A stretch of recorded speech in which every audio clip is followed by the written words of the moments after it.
and we ain't never got a box again. Well, well. I already been getting these back, but now it's time for you to get your just due.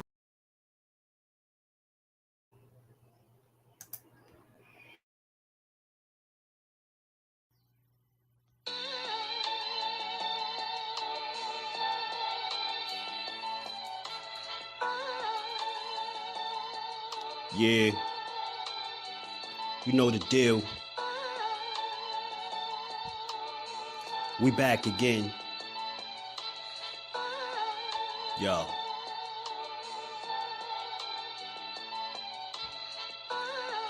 A round of applause for Jersey's finest. A lot of content creators not worthy, but they minus. They get offended and start singing like the whiners. Talking like they tough, but it's only screaming and whining. My homie Just Stu is the cat you don't come to. Your squad get run through. By the time you come to, you duck food. You suckers talk tough on the internet, revealing all your threats. Now we got you trapped in the net. Just Stu be on this grind, y'all better hustle up. You deadlifted 90 pounds, we doing muscle ups. There's really no comparison. His voice sound like a derringer. Throwing a towel, it's just embarrassing. My dog Just very philosophical and psychological, and he mixed it all with good boxing news. These YouTubers feel like Bishop, I guess they got the juice, but it's lonely at the top to Just to feel like child abuse. Be respectful, he don't wanna talk wild and loose. If you can't relate, you get dismissed like a mild dispute. These weird cats will tell lies, then they hide the truth. Why beyond views? You lose your life when you collide with dude. It's JusDueBoxing. All you cowards quit jocking. Kirk is official with no other options. Yeah, yo.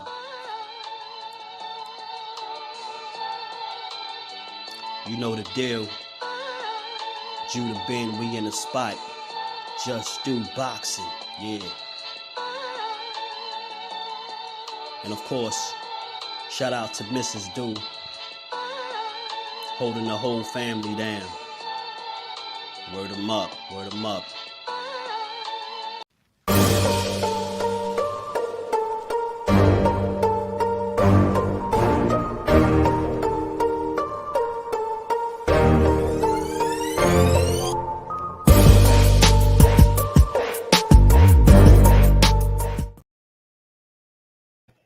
What's good? What's good with the family? How y'all feeling on this good Monday? It is fight week, man. It's fight week. Y'all already know if you catch this on the playback, do yourself us a favor, smash that like button, sub to the channel, man. Turn them notifications on and come rock out with your boy, man. Y'all know how we do it over here, man. What's good with the fam? How y'all feeling on this good Monday? Edgar Chavez Jersey is in the building. IB, what's good, family? How you feeling? Miss Joette, salute to the queen. Yes, it is fight week. Let's get to it. Miss Just Do, my queen. How you feeling today, baby girl? Greets with fire. What's good with it? Greets, how you feeling, fam? What's good with you, Mike? What's good, my bro? Yes, sir. Fight week. 29-0 on the 29th. I'm telling you, man, it's looking better and better, man. 29-0 is looking like a real thing. It's right here, man. It's right here. It's right here, y'all. It's right here. You feel me? Ashley's Corner. What's good, Cuzzo? How you feeling? Appreciate you stopping through. And Marcus, what's good, family? What's good with you, Brody? Peace to you. How you feeling? We back with another fight week, man, and it's I think this is one of the biggest fight weeks of the year, to be quite honest with you. And we get essentially we getting 2 treats in 1 week. You get what I'm saying? You're getting 2 treats in 1 week. You're getting Cool Boy going over there to Japan, ready to take on Japan, man. The Dare to Be Great and fight the monster that everybody seem like they scared of, but Cool Boy don't feel like he no monster at all. And come tomorrow, he going over there to prove that. Trey, what's good with it, my bro? How you feeling, man? Appreciate you stopping through. He going over there to prove it, and I think everybody need to get behind him in this fight. Everybody, root for who you're rooting for, but if you're rocking with Cool Boy, you definitely should be bigging up this fight, getting behind him. He about to go over there and Dare to Be Great in Japan. You get what I'm saying? And we all been hearing this this drama with the hand wraps and things like that, and we gonna talk about it. We got to. Big Fish is the week. Jonathan, what's good, fam? How you feeling? The hand monster. Yeah, man. PS, what's good, bro? How you feeling? Appreciate you stopping through. And again, we just talking about what's out there. You know, we don't gotta put no spin on it. We ain't gotta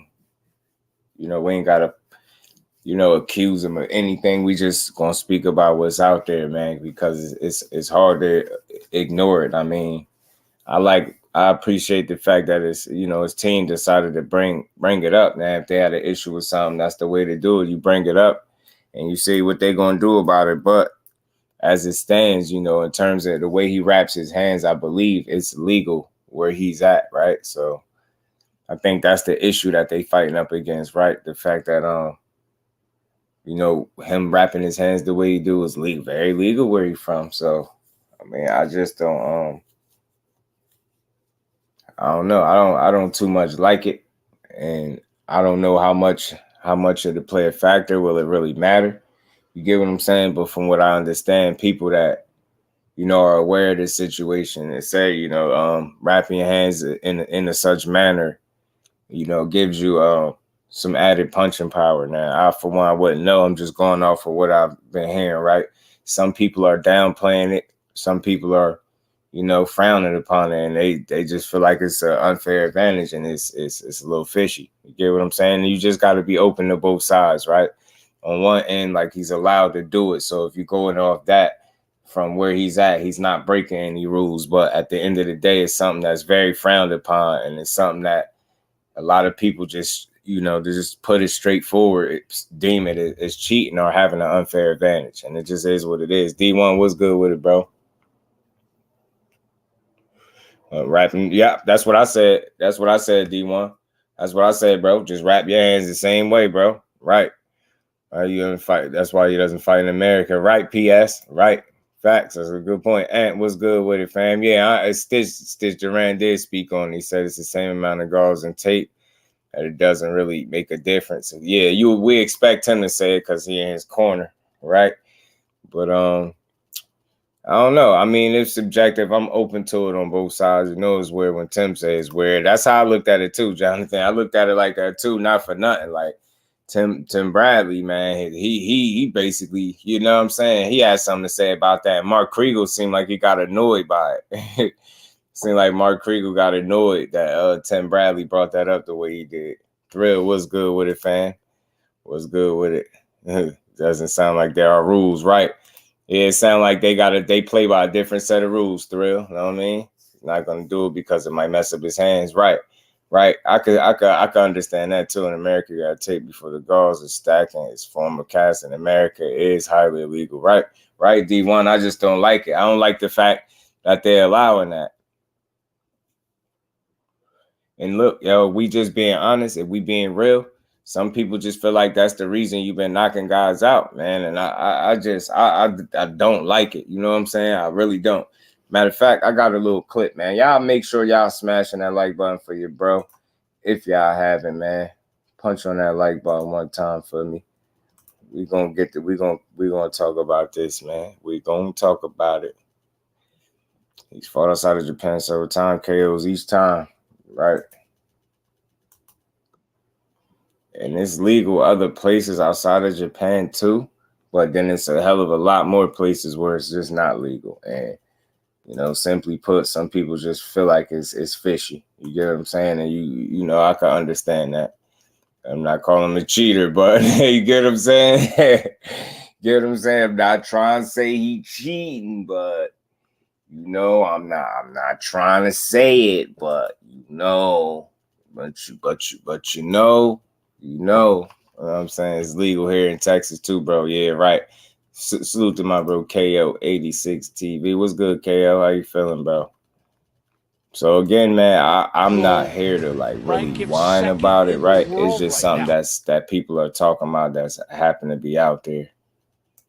And you got some people that's mad about it. I'll just say when you great, man, you just find ways to go out there and be great. And I think that's just what Fulton gonna have to do, right?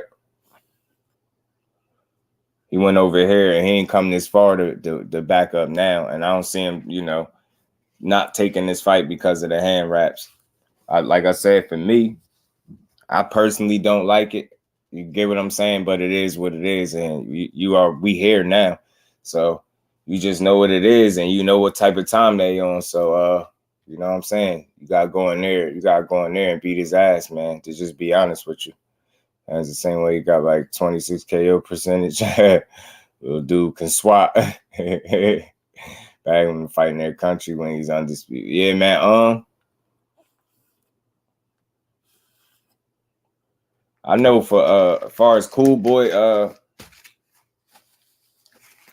side, if y'all believe in manifestation, he did kind of manifest this fight. I think 3 years in advance, 3 years before it even actually happened. So, you know, he was telling his team that he was gonna go over there and fight Japan and make a big bag. So I assume he did make a pretty big bag. You know what I'm saying? If she's legal to phone, she rap like that too. That's what I was saying too. Somebody did mention that he said he not gonna do it because it'll mess up his hands or something along those lines. So I get it. But I was thinking that too. If it's really that much of a problem, just get even the playing field by doing the same thing. Undercard boxing was good with it, bro. Still gonna whip that boy right. Rozier was good with it. Nah, he can't afford the gas at all. You get what I'm saying? The last thing you want to do is be in front of a monster Inoue and not have no gas. You get what I'm saying? Because that dude is punching like that. And I don't think the 4 pounds difference is going to make that much a difference in his punching power. I do think it's going to transition up with him. I think he's going to be punching hard, man. I think he's going to be punching how you know him. Tyrone was good with it, fam. Blue Budget posted a video that shows his gloves are open and retaped.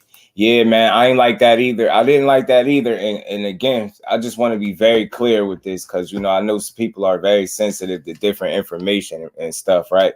I want to be clear, like we're not accusing them of nothing. We just going off of what's out there. I did see the picture of the pair of gloves that look taped up or whatever, retaped the bag that it came in. It's just always something. And I think in times like this, it's just important for the fighter, Cool Boy, to just stay the course, man. Block out all the outside noise. Treat this like background noise and stay the course, man. Go out there and fight the fight of your life. You came too far to get distracted by anything as far as like gloves, hand wraps. You're aware of these things. You know what it is. You know, take it for what it is. Go in there and beat this dude up. You get what I'm saying? It's not going to be easy. It's not supposed to be easy, right? But you do have the tools equipped for the task at hand. You get what I'm saying? If it's anybody that can pull it off and get his man his first L, it is Cool Boy, in my opinion. So I'm rooting for him. I'm rocking with him, and we're going to see what happens, man. Cool Boy, my head says Monster if I had to, but I would bet on Monster, just keeping it a buck. Ain't nothing wrong with that, man. It's one of them fights, bro, because Monster a real one. You know what I'm saying? BN Boxing News, what's good with it, fam? And like that being gone for 10 days, man. Salute to you, bro. Hopefully you enjoyed that, man. And hopefully you had a safe travels while you was out there. Video and everything, right, man? It's just not, I don't like it. TD was good with it. Case and why is anybody doing it? Yeah, right. Because it's frowned upon, TD, and then it's illegal in certain spots and then legal in others. It's weird. It's one of those gray areas, TD. That's what it seemed like. You know what I mean? AJ64 was good with it, family. Appreciate you, man. The baby boy is here and doing well. Appreciate you, AJ.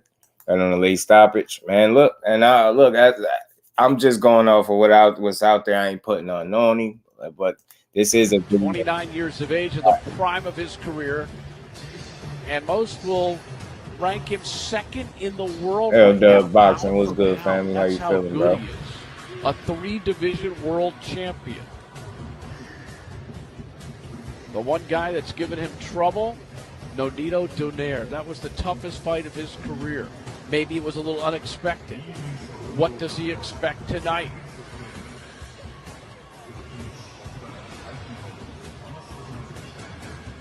We had an opportunity to talk to Naoya Inoue about his relationship. Yeah, man. I mean, that's just him getting his hand wrapped. This is the noise. Like I said, for Cool Boy at this point, like I respect that his team made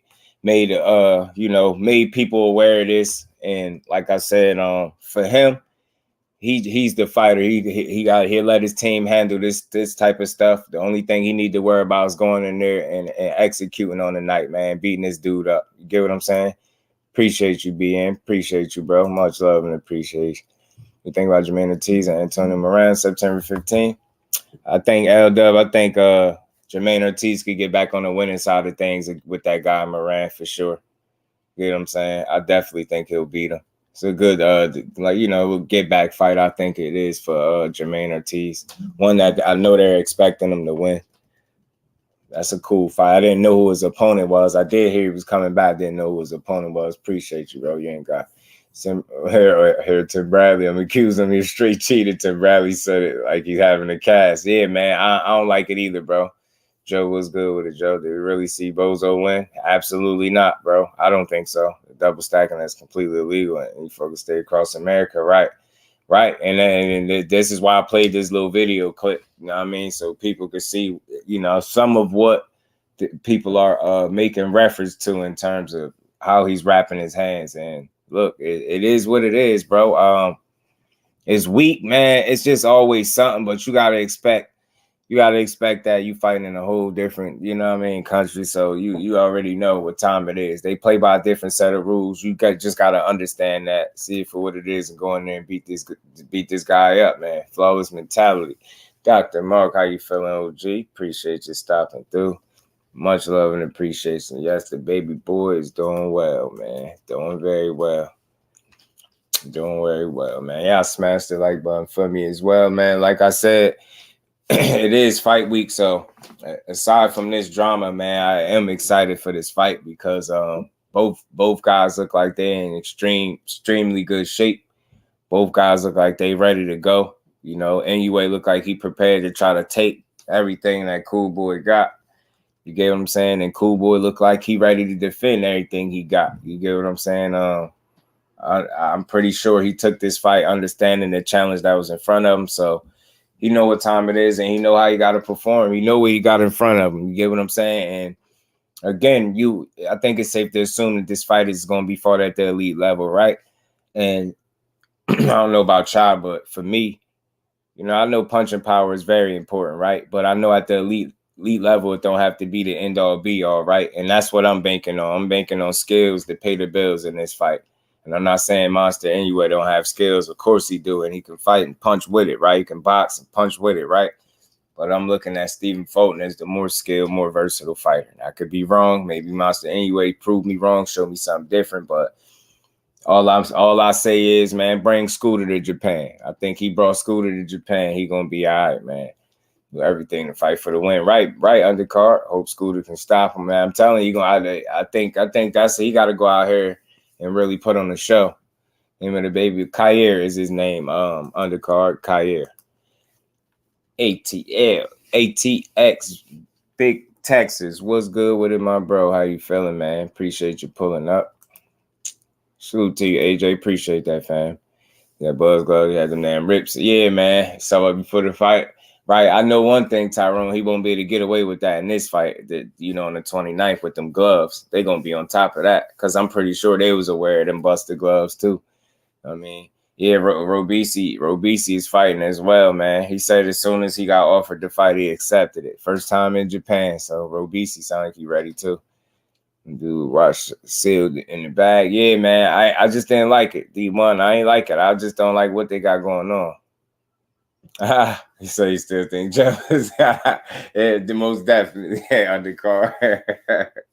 You already know, most definitely, bro. Most definitely. But yeah, man, this is a big fight week, man. Y'all know we gonna be on live for this, man. We gonna be rocking with Cool Boy the whole way through.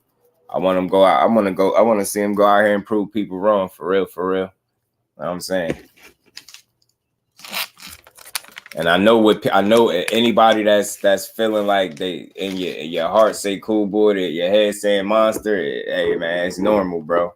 It's normal. It's one of those fights. It's a pick 'em fight. Matter of fact, these is more the type of fights that we need. And this is why I said this fight definitely deserves all the attention that it's getting and then some, because that man really going over there to be great instead of having him come where he at and he's the champion. He's going to where they treat him like a king, where he's allowed to stack his hand wraps and things like that. So, you know, hand wraps and open glove packages aside, that's just more the reason why people should get behind Cool Boy and really rock with the dude, because he really, really going over there daring to be great, playing on this man's, fighting on this man's playing field, his backyard, his hometown, his living room, pretty much. You get what I'm saying? And he got a little uphill battle that he fighting against. You get what I'm saying? Like I said, it would do him no good if he was over there. He damn sure wouldn't be able to wrap his hands like that. So the whole fact that he's going over there and fighting him where it gives him this comfortability, if not just flat out advantage, that seemed like it's wild. I mean, look, this man, this is what daring to be great really is, in my opinion. And again, it need to be spoken on more. Cool Boy is really one of them throwback fighters, in my opinion, man. I'm telling you, he battle tested. He don't turn down no smoke. You get what I'm saying? He ain't have it easy. Definitely didn't have no easy road. And I'm pretty sure some people that didn't even expect him to get where he at right now. I guarantee you, a guy not just being a big puncher that, you know, people just probably wasn't that high on. People catching on now, man. He really one of them guys, man. Think he really one of them guys. You said you're gonna go live also. You already know undercard. You know how we do. I stop. The Mr. Collar was good, fam. God self, my bro, was good with it, family. How you feeling, bro? Much the girls is to take down the knuckles on the skin, right? That's what creates the cast, right? D1, yeah, you right. You ain't letting that part go. I'm with you. The cast part is wild, and that's the biggest issue right there, man. That's the biggest issue right there. You know what I'm saying? Moving forward, man. That cast. The fact that it creates a bit of a cast is wild. Like, that's not making no excuses, and that's not 10K. What's good with it, bro? How you feeling?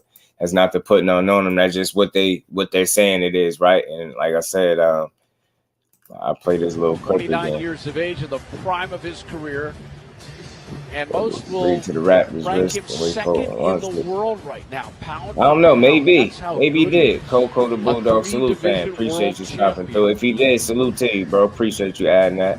The one guy that's given him man, trouble, yes, sir, man. Y'all punched the like button out now. It's the country, his rules, right? Truly is, right? A little unexpected. And if he decides to make an adjustment to make Fulton comfortable, not only would I be surprised, I damn sure respect it. We had an opportunity if he agreed all of a sudden not to stack his raps like this, or whatever the case may be, then that's respect to Monster anyway for doing so. You get what I'm saying? It's respect to him. But we're gonna say again, I don't want this little drama to overshadow the fact that this is a great fight, and this is what boxing need more of. You get what I'm saying? More God, like far too often we complain about guys not standing on business, not standing on their word, not fighting the best, cherry picking, all these different things, right? Well, here we go. We got a Cool Boy Fulton that out of 21 fights got 9 undefeated guys on his resume. Like, you get what I'm saying? So when you look at that, that's a throwback fighter. That's the guy that's standing on business. That's the guy daring to be great. That's doing exactly what he said he gonna do. So much so that he predicted this fight years before we got here. So you gotta respect that. I mean, and like I said, if you believe in manifestation, he damn sure manifested this fight with Monster Inoue. Here we go. We got one, man. Tomorrow will be here real soon. That's gonna come fast. You know they fight at a weird time over there in Japan. But we still gonna be on, and we gonna be calling it. Y'all see Tim Bradley say Mark Kriegel get up. Nah, did he? He said that? Nah, I didn't know he said that. I know he was on his ass. I know Mark Kriegel, he made Mark Kriegel annoyed when he brought up the rap situation. Mark Kriegel seemed like he ain't like that. He was ready to go to bat for Inoue right there. You say he's cheating? Like, what you think he's saying, bro? I ain't saying he's a cheater, but, you know, what you think he's saying? How you think he's saying, Mark? You know what I'm saying? What you think he's saying? 8 a.m. Eastern Standard Time? Woo! They ain't playing. Beat that little man ass. That's what I'm saying, AJ, at the end of the day. He just got to focus up. Like, I don't think he doing no complaining and none of that. He's aware of what the situation is, but this changes nothing for him. He gonna stay the course, and he gonna go out there and try to win. know what I'm saying? And win and be impressive doing it. And like I said, no fight at this level is supposed to be easy, right? It's definitely a big fight for many different reasons. You know, 2 undefeated guys in their primes and things like that. Stephen Fulton daring to be great, going to that man's backyard to give him everything he asked for.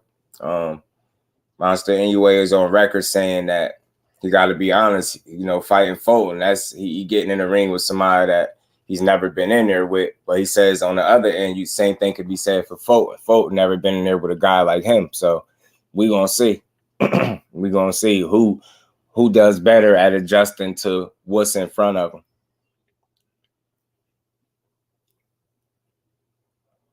He said, yeah, the cat and nuts said, Mark, get off. Anyway, that's wild. That's wild, undercard. He got on Marky Mark. Big Dog Willie, what's good, Brody? How you feeling? That super chat, that Khan inventor of illegal raps, pure undeniable facts. Yeah, man, we gotta blame it on Khan, y'all. Got to blame it on Khan. And we ain't never got to box again. Well. I already been getting these bets, but now it's time for you to get your just due. He said Tio won $20 million to sign up to fight Tank. Yeah, he want to be paid for that nap undercard. That's all. He wants to be paid for that nap.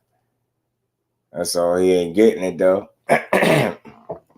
Bob Arum, I did a little bit of reading. Bob Arum claims that he trying to have a big fight for TEOFIMO, being that his head is screwed back on right. Good boy, yeah, he can box his ass off, AJ. He gonna have to utilize it. He gonna have to go in his bag. That's all. I mean, nothing changes, yo. Wraps or not, the gloves or not, man. You gotta go. You got a job to do, and he know that. And I want to see him go in there and do it. I'm rooting for him. I know it ain't, like I said, I can't stress this enough. This is a pick'em fight. I know it's gonna be a tough fight, probably one of the toughest of his career, but I know he could make this a tough night for Monster as well.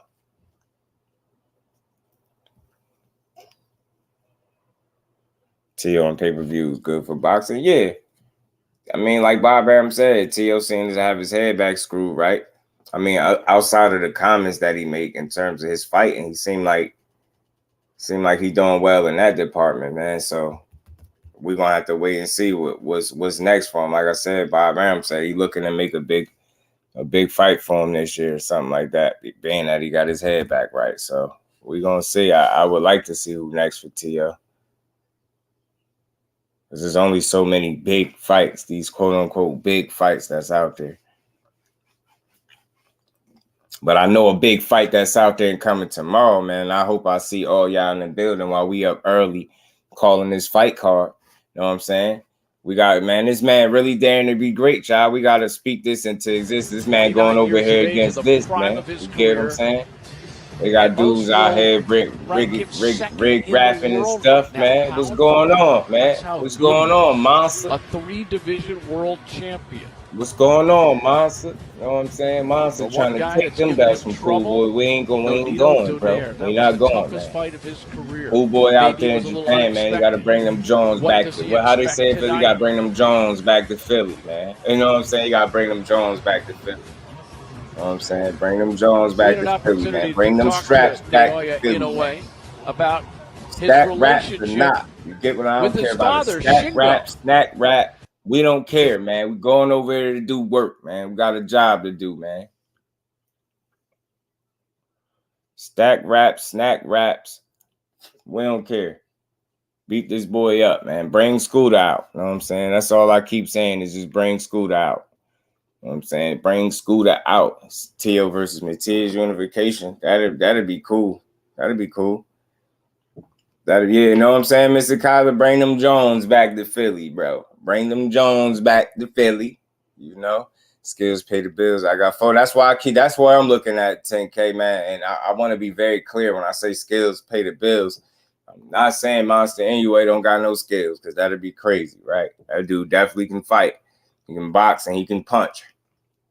But so Cool Boy can box and he can box his ass off. So I think he got the tools necessary, man.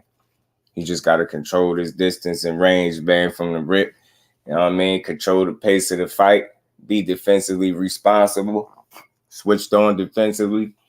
Don't fall asleep at the wheel at all, and don't stand in front of him. It's going to be very important for Cool Boy to understand not to stand right in front of this dude, because if it's one thing that I picked up on from his last fight with Paul Butler, although he went in there and smashed Paul Butler out in about, I think, 11 rounds, he got him out of there in 11. I noticed that he don't like a guy that can move.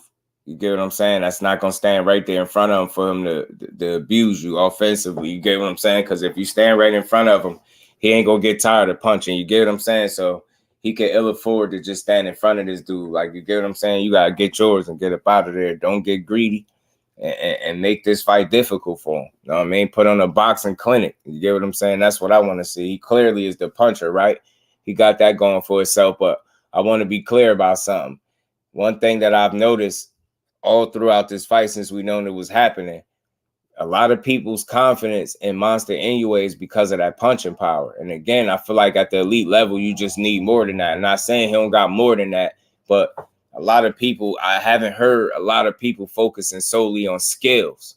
They're just like, he's going to knock Fulton out. He's going to knock Fulton out. It's just like, okay, that tells me that at least y'all must understand that it might be a skill advantage for Cool Boy in there as well. So look, man, power is just one element to a fight. You get what I'm saying? We've seen a lot of punches over the time, man. You get what I'm saying? So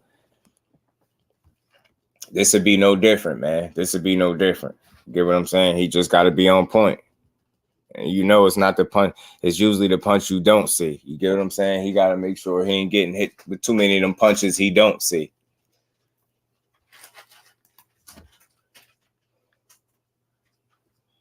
I think that car started. Is it 4 something in the morning? I could double check, but it's early.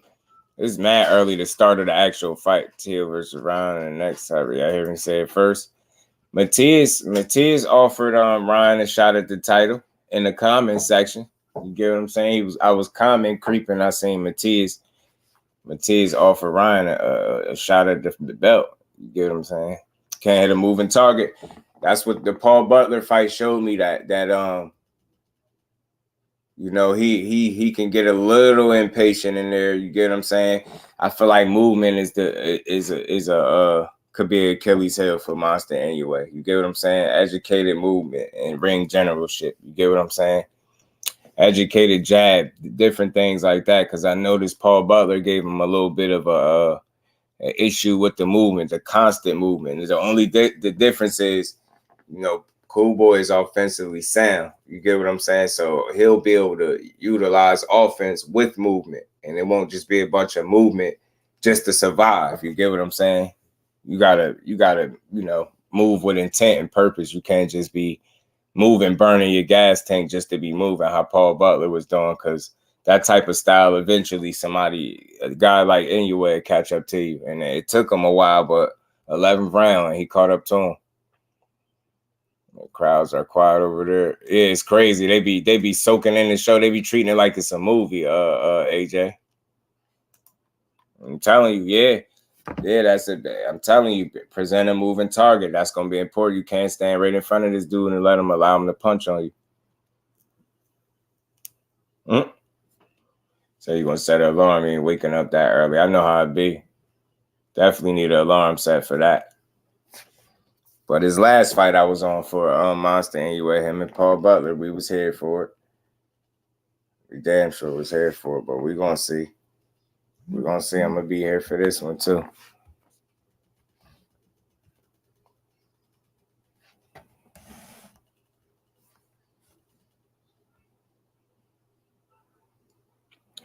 Yep, I figured so. Yep, 4:30. I was right. Yep, 4:30 in the morning, y'all. 4:30 in the morning. We will be here. So, man, while we here, man, y'all might as well give me y'all predictions. Don't be scared to make y'all predictions, because it's only right here, man. So, look, my predictions, I'm going with Cool Boy on points. That's just what it is, man. I feel like he got the necessary tools to pull off the job. And it's going to be a tough fight, man. I could see him winning a split decision over there, maybe. In Japan, I know it won't be easy.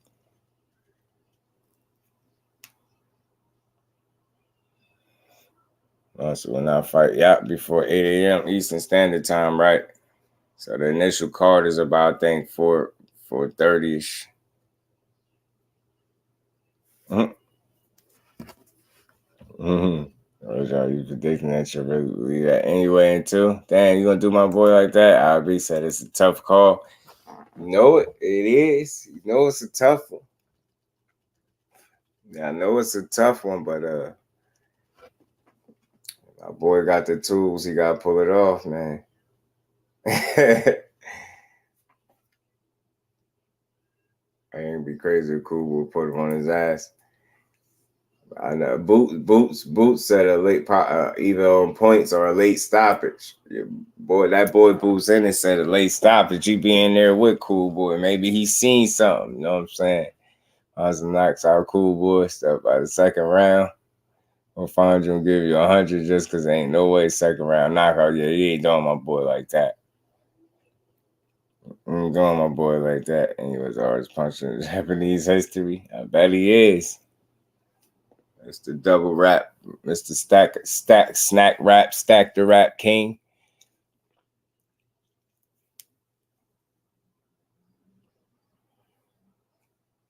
Yeah, Miss Joette, I was thinking that too. If he stack his raps the same way I got anyway by corrupt decision.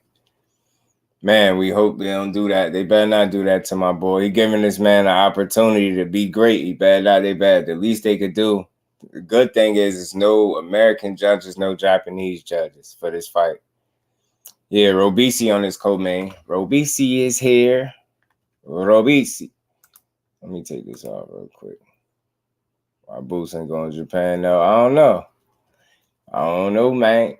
Cool, got some crazy skills. I think he can pull it off. If he avoids the power, yeah, it's going to be hard. Happy by him picking Inoue to win this fight. Don't say that, KO. Don't tell me that. This is a man with a what KO, what that batting average like? What, about 85%? Don't tell me that. KO got about an 85% batting average on these fights. Picking these fights the right way, bro. I don't know, man. Damn. Don't tell me that, Cool Boy. Stop him in the 11th. I hope so. Mike. Let's go. Let's talk to him. 86. Look, I was close. My bad. I was one off. Bro, I'm telling you, I don't know if you know, KO. I had put my brother onto your channel because I know you be doing a lot of predictions and he do a lot of betting. So he been using your predictions maybe for the last couple weeks or so. What was it? The last couple weeks or so. He been using. I've been telling him. So that's why I say don't tell me that. When you say that, man, it's like that's why I can understand people saying that, you know, your heart is with Cool Boy, your head is with Monster. Like if you got to bet, people saying they betting on Monster, I get it. But man, Cool Boy, man, he gotta show and prove, man. Cause my bro got a 10 grand. I think it's a 10 grand ticket. If Cool Boy win, he need Cool Boy to win and Spence. 86%. Yeah, he living up to his name, KO, for sure, bro. And that's with a lot of consistency. And the crazy part is he's not just doing the big fights. He be doing all the fights.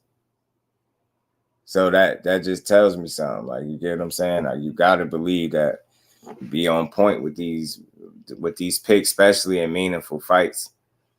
Get what I'm saying? Cool Boy winning 9-12.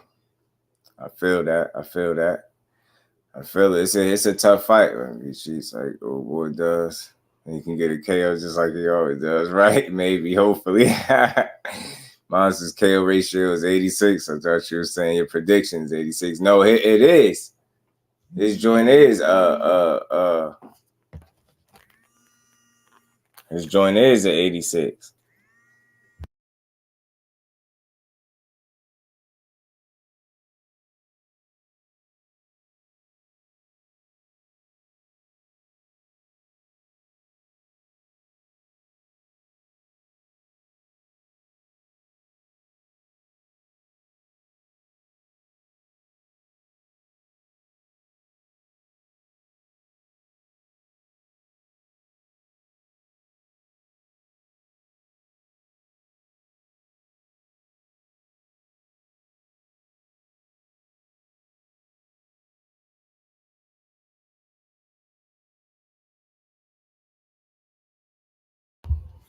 My bad, y'all.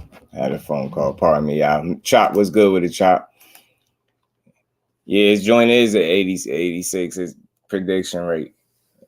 Imagine beating Angelo Leo Brandon back-to-back just to lose it anyway. I'm telling you, bro. I'm telling you, man. He had his last 6. He had a mean last 6, bro. Bro had a mean last 6, man. Fulton had a mean last 6, y'all. This is his last 6 opponents right here, man. He had a mean last 6. He fought some. He been tested, man. And what's good with it, Ant? How you feeling, bro? Y'all smash the like button for me as y'all rolling in. Hope Cool Boy can pull it off. Yeah, man. Look, we welling this into existence, man. You gotta go out there and put on a clinic, man. In Japan, bro. He ready to take on Japan. He ready. Cool Boy ready. He battle tested, man. You know how it go. Gotta stop with Cool Boy. Just know what Cool Boy gonna be on his bike. Sticking the move all along. I'm telling you, bro. You gotta utilize that reach advantage, man. Bulks his ass. Bulks him. He has to bulks him. Let's do it. Be easy pay for that decision. Who that undercard? He said be easy. Did he hit? He said.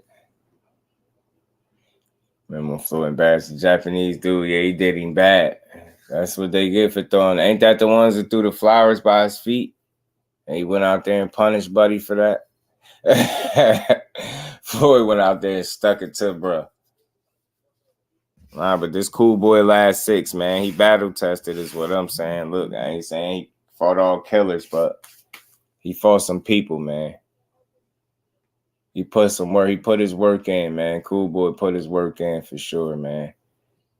And look, at this fight gonna be tough, but he been fighting the bigger guys. You get what I'm saying? That's one thing you could say for sure. He definitely been fighting the bigger guys, but size ain't gonna be, I don't think, much of a factor in this fight. You get what I'm saying?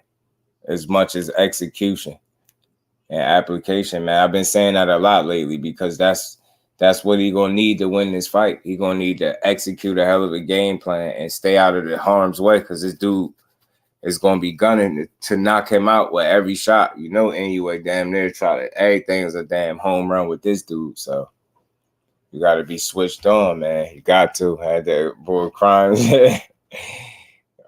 Y'all wrong. Yeah, I remember, man, I'm telling you, my stuff is just the art of war. It's all mind games. Boxing, salute, fan. Appreciate you stopping through. Yeah, like Cambosis, make them believe. The art of war. Teach what's good with it, teach. Need to watch the fight replay. I'm going to miss it live. Oh, yeah. We going to be here for it, man. We going to be here, and it's going to get here fast as hell, y'all. It's going to get here mad fast. It's going to get here fast as hell, man. This fight going to be here just like that, man. And we going to be rocking out to it, man.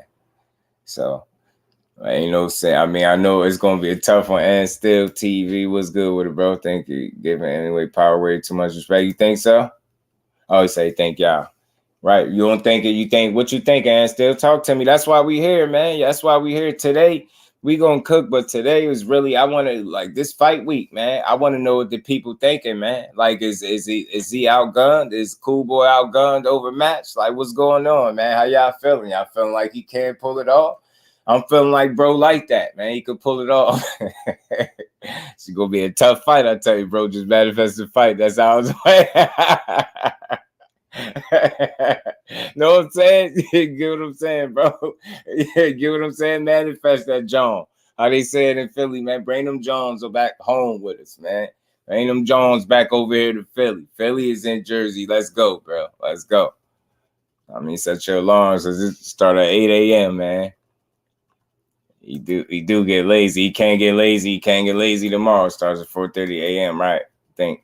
Anyway, with this like Cool Boys movement. Yeah, I'm telling you, but you moving with a purpose. You get what I'm saying? Undercard moving with intent and purpose. Not just those guys that do that unnecessary movement that end up burning their gas tanks out late and getting hurt because of it. You got to be smart. Just understand that's not a guy. Anyway, it's not a guy you could stand right in front of. You get what I'm saying? Probably fight around 8. Right? Yeah, something like that, bro. Something like that. Anyways, power is dangerous. Real, watch what he did to Rodriguez. Yeah, man, he's strong. Okay, is strong, man. Well, as soon as I open YouTube, all I see is boxing feet. I'm telling you, Teach, they gonna spoil it. Think you got the skills, just tendencies that give me apprehension. Nah, Ant, bro, you just being real. That's why we here to have this conversation. Y'all know I'm a little bit different. I had a conversation with y'all as opposed to having it by myself. You get what I'm saying? Like, we. I want to know what the people think today, man. Fulton about the box dude head. I'll talk to him, man. Still, man, they sleeping on Fulton, man. They sleeping on Cool Boy, man. You know what I mean? No running either. Boxing, smart boxing with intent and purpose. Efficiency is what we looking for tomorrow. You know what I'm saying? Tomorrow morning. I get Monsters credit for the whole fight with a broken orbital. Nah, he different, AJ. Don't remind me, man. Don't remind me. Don't remind me, bro, was in their fight with that orbital broke up like that, bro. He really was, though. He was. He damn sure was, man. Orbital smashed the smithereens, but he was in there fighting. I'm telling you.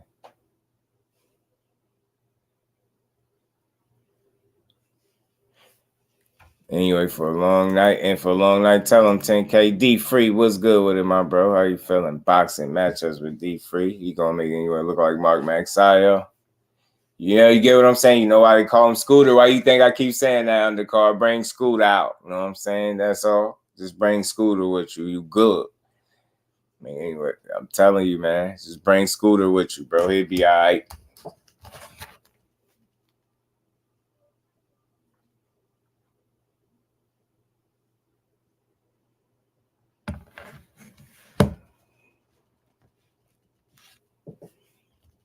And Robisi, hold on, let me see Robisi fight real quick, man.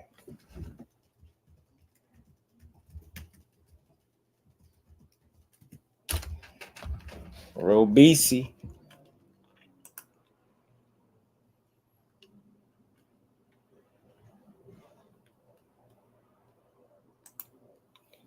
Telling you, man, this the fight for him. He gotta pull this off. Robisi fighting some guy, Satoshi Shimizu.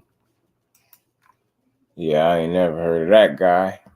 Cool Boy become 150 fight night. Anyway, it was Tank for the bag. Tank said, I like that guy. What's his name? The guy from Japan. Tank liked the way Inoue be punching. That's what it is. That dude be punching through your soul. We be trying to get you up out of there.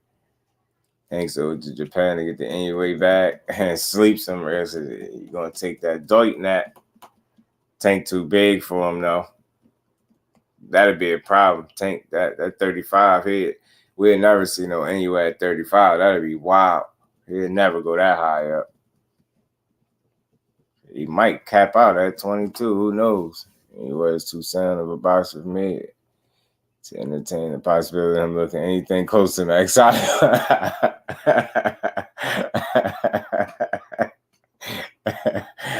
feel you, man.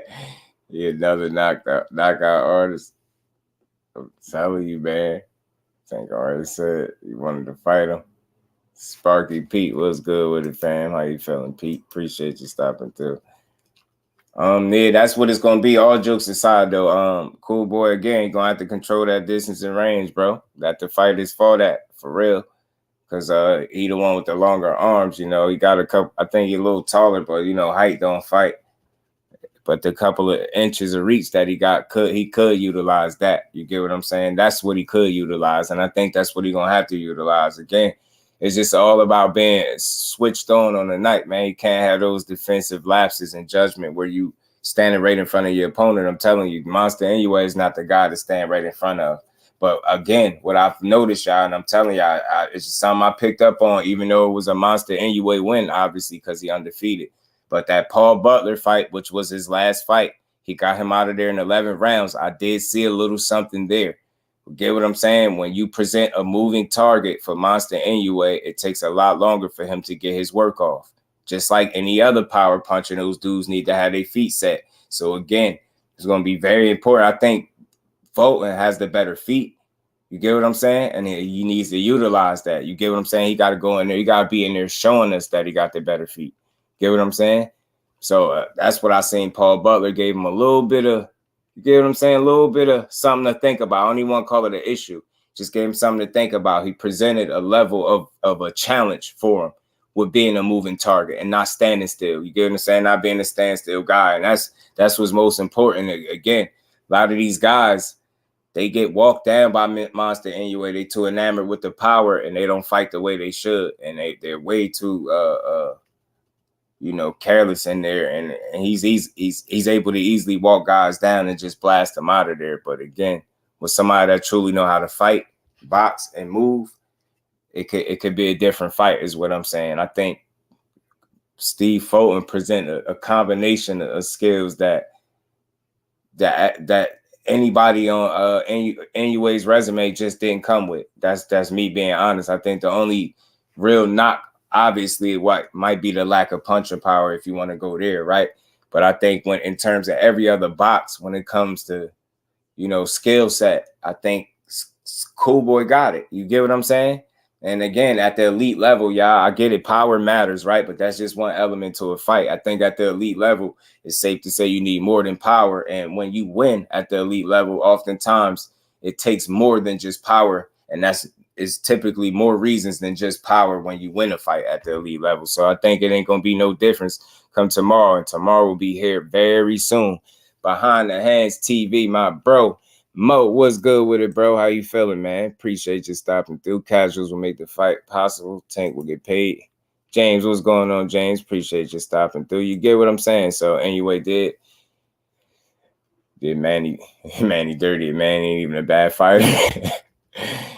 Paul Butler didn't engage enough. If Cool Boy wants to win, he's gonna have to engage. Yeah, no, that's the only thing. So again, let's talk about it.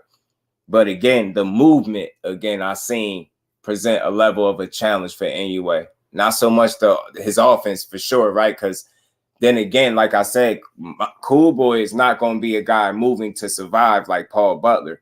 But in moving with intent and purpose, he could be a guy to present that equal level of challenge that Paul Butler presented by moving. You get what I'm saying? Difference is Cool Boy is a way more offensively sound, and he will engage. So again, it got to be a combination of the two. He definitely got to get his offense together. You get what I'm saying? On track and on tack. You get what I'm saying? You got to get that together. But once he establishes that, or while he's establishing his offense, he got to be very responsible in defense. You get what I'm saying?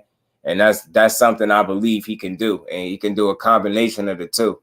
Whereas a guy like Paul Butler, he was just able to be effective moving because that's all he had. He offered. That's all he brought to the table was like survival.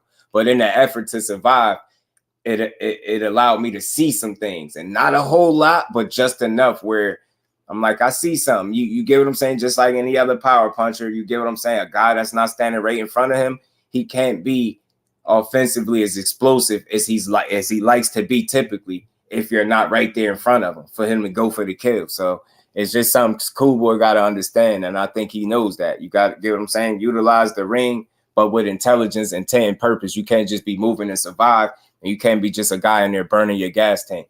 You get what I'm saying? You got to come in there and really have a game plan put together. You got to go out there and execute, man. You get what I'm saying? Let's talk about preparing. Let's talk about it, man. I'll drop the link, too, for y'all. Paul Butler gave Monster opportunity to give us the right. Remember, he started putting his hands behind his back and everything. Yeah, he was trying everything after a while. Monster was like, come on, man, this dude ain't going to do nothing to try to fire back. He did not want that anyway. Smoke. Paul Butler was like, nah, I'm going to play it safe. And Monster still caught up to him. Caught him late, though. But my guess is I feel like, Cool Boy can utilize the ring in such a way that will help him navigate rounds, whereas he has to be offensively sound enough within those rounds, as well as, utilizing that ring to present a moving target and not be just right there in front of Monster Inoue, because he's very precise with his punches, man. And again, he's accurate. You get what I'm saying? He's not just a guy that throws hard punches and with no technique. And you get what I'm saying? He's not one of those dudes. So it's not going to be an easy fight. But again, it's just certain avenues and certain little nuances to the fight that, I think could give Cool Boy an edge. You know what I'm saying? And allow this fight to be very competitive is what I'm saying for sure. You know what I'm saying? Dante Hall Boxing Talk. What's good, family? How you feeling? That Cool Boy gonna box Monster head off. You see what I'm saying? Paul for Undisputed. Wow. Aisha, salute to the Queen. How you feeling today? Appreciate you stopping through. Yeah, man. It's an intriguing matchup though, nonetheless, man. You get what I'm saying? I just feel like Cool Boy has what it takes to make this fight more than competitive, to make this fight very interesting and entertaining down the stretch, right? I mean, I expect him to be able to make this, difficult for Monster. Like I don't expect this to be no easy kill for Monster anyway. Win, lose, or draw, right? Steven Cool Boy Fulton ain't coming in here to be nobody fool, nobody plate. You get what I'm saying? So in that effort to be great, we gonna see him pull. He gonna go in his bag a little bit, man. And he gonna do his best effort to bring them Jones back over to Philly. You get what I'm saying? Straight like that. Yeah, facts, AJ. Facts. And that just come with distance and range, right?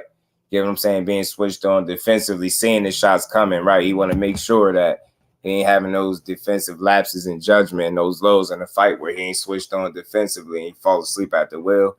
He can't have any of those moments, you know what I mean? It just wouldn't be good for him. So, again, it's all about focus and being switched on, understanding the moment that's in front of you. A lot of these things is preparation is going to be important, man. You get what I'm saying? And I feel like he got the tools, man, but both of these dudes got what it takes to make this each other's toughest night.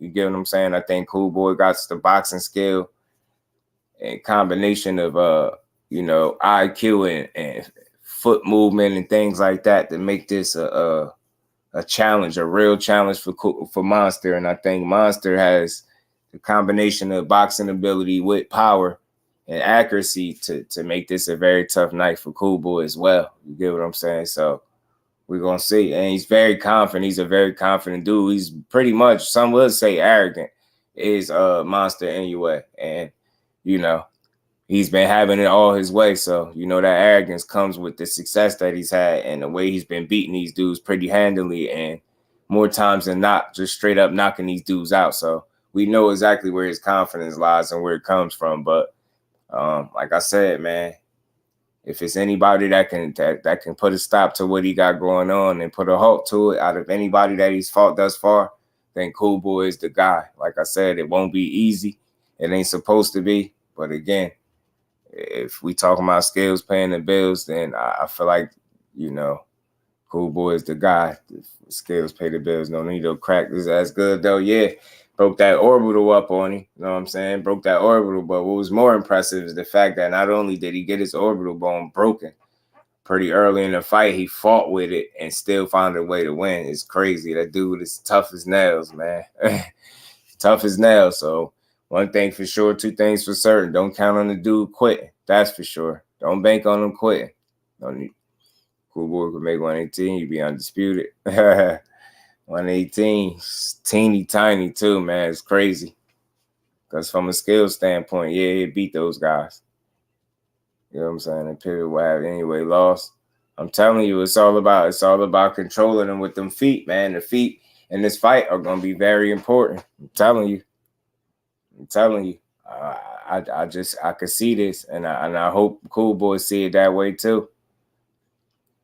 Telling you, do not be a sitting target. Do not be a sitting duck. You cannot stand in front of this guy, and not for long, because he's gonna make you pay.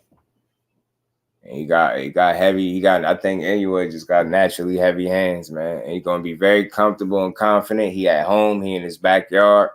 It's gonna be a pro anyway crowd. They're gonna be rooting for him. You get what I'm saying? This dude got a lot. He fighting this uphill battle, but this is what comes with daring to be great, man. Like I said, this fight deserves all the attention it's getting and some. So I can't wait for it, and we ain't gonna have to wait too much longer because it's coming. It's coming very, very, very soon. The guy who beat MJ should go to this fight to get in the ring with the winner for undisputed. The dude that fought MJ probably want to hold on to that belt a little bit longer, so he probably gonna steer clear. You know what I'm saying? What a foot fight, if ain't.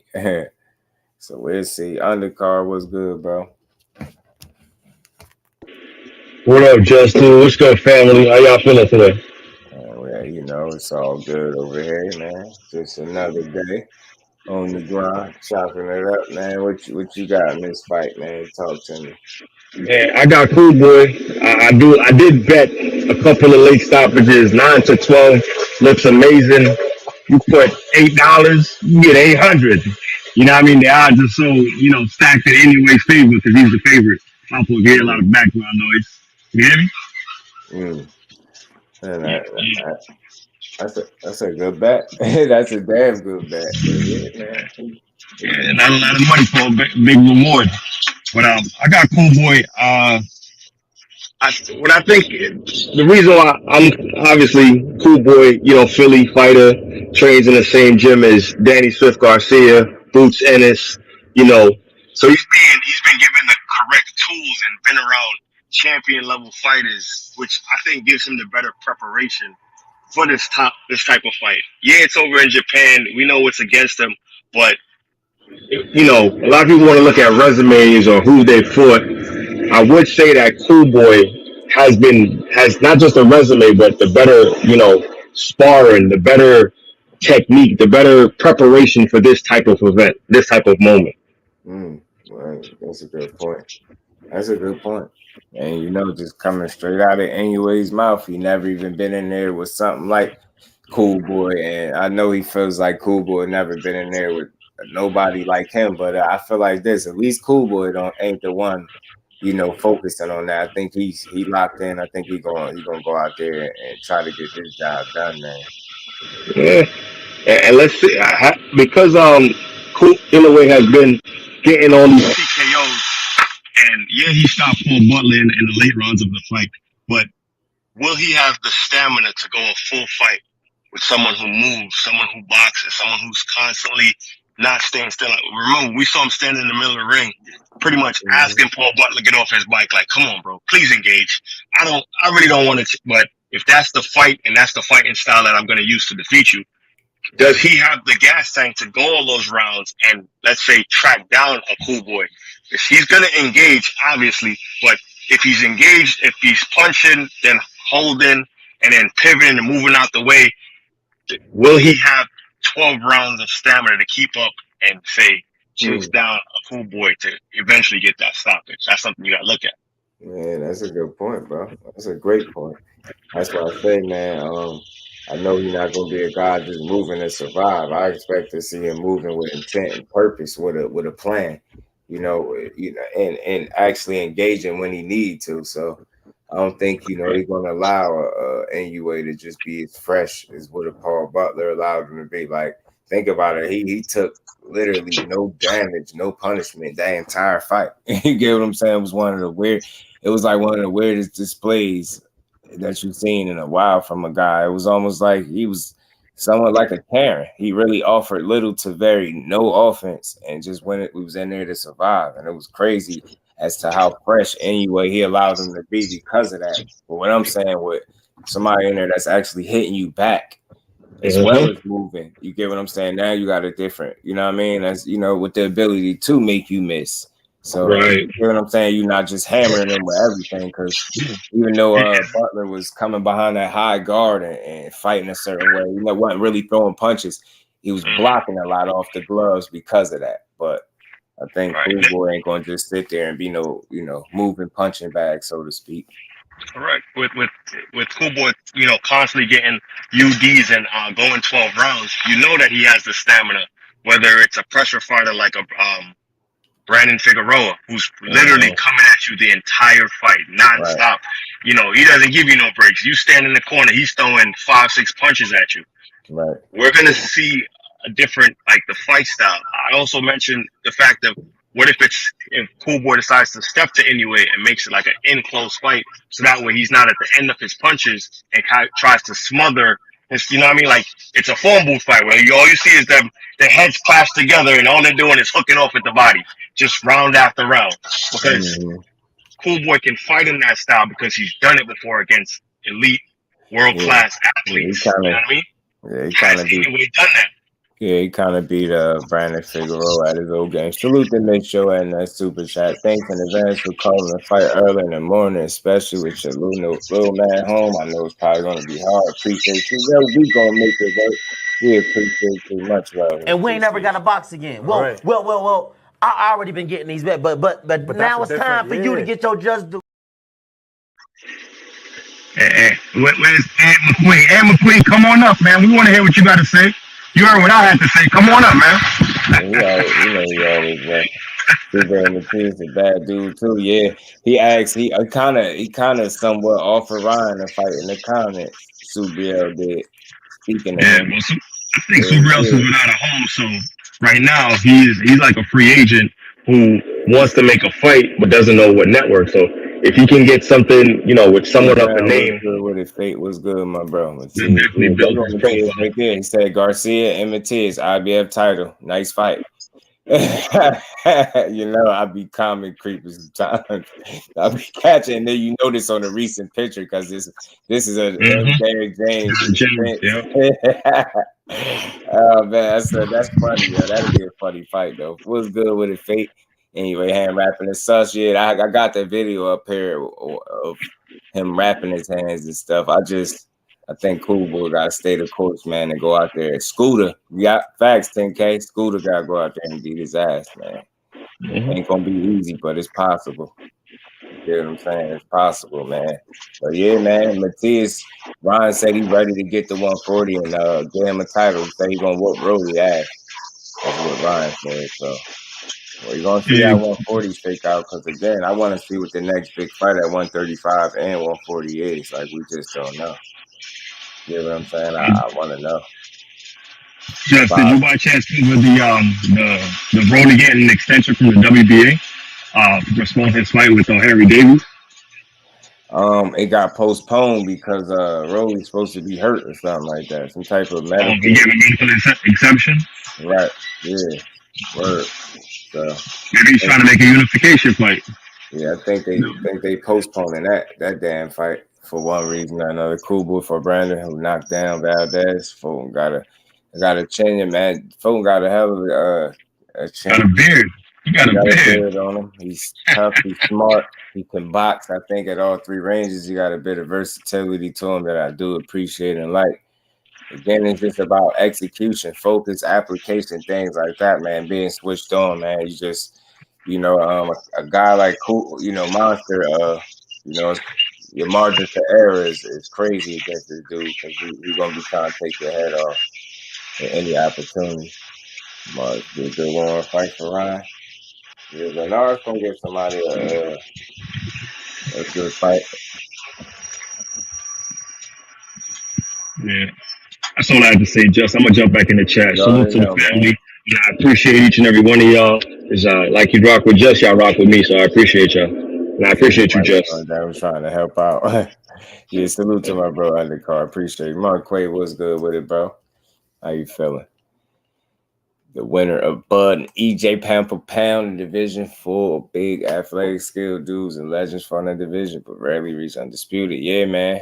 Don't forget to smash that like button. Yes, sir, man. I hope everybody in here smash that like. Big B-Lo was good with it. Tito Margarita and Lopez double stacked their raps and was approved by commission for over a decade before being exposed. Once exposed, their power magically disappeared. Great point, Big B-Lo. Facts, bro. Ryan still got road. SUBRIEL will hurt him. Facts, man. That's a great point, Big B-Lo, right?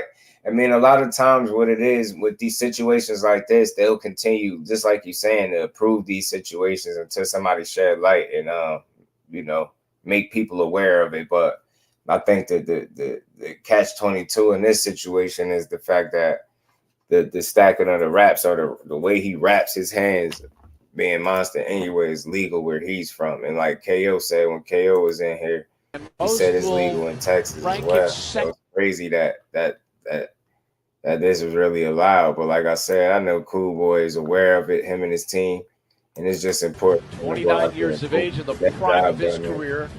Beat this guy, man. It's not going to be easy. But it ain't going to be easy for none of these either guys. So for pound. That's how good he is. That's how it's supposed to be. It's supposed to be a tough fight.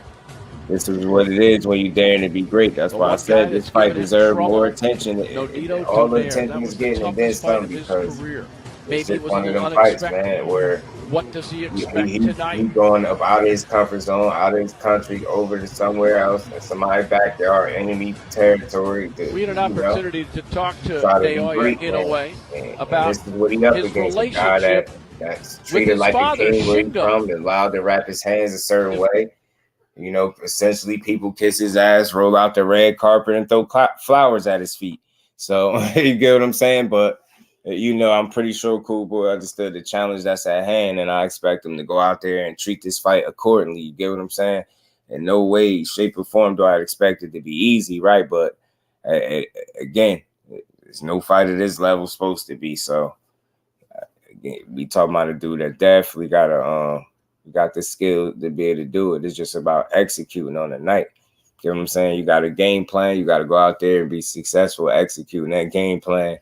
And you got to simply put, you got to avoid this dude's power, which won't be easy. The easiest thing to do. You know what I'm saying? Margarito was using plastic, and Margarito was flat out cheating. Man, Bozo's energy is like Bozo coach said. Scooter, yeah, you guys just bring Scooter out. Stacking is legal, but double stacking is not right. Right. Salute out. You should appreciate you, Queen. B Tanks tune up fight. I gotta get triple stack my raps. Rehydration calls. All right, 88 Sports Talk. What's good, fam? How you feeling? Gauze, tape is stacking. Tape is double stacking. Facts.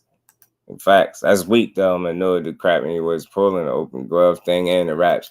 Yeah, Aisha, the open gloves, and you know what?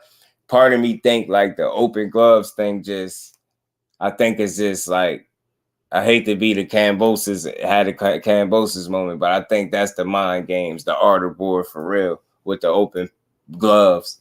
You get what I'm saying?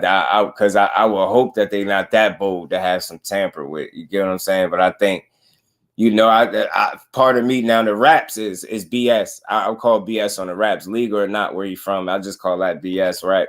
But it is what it is type of deal, right? It's legal where you at, so I can't really make too much of an issue. And just like Fulton himself is not right.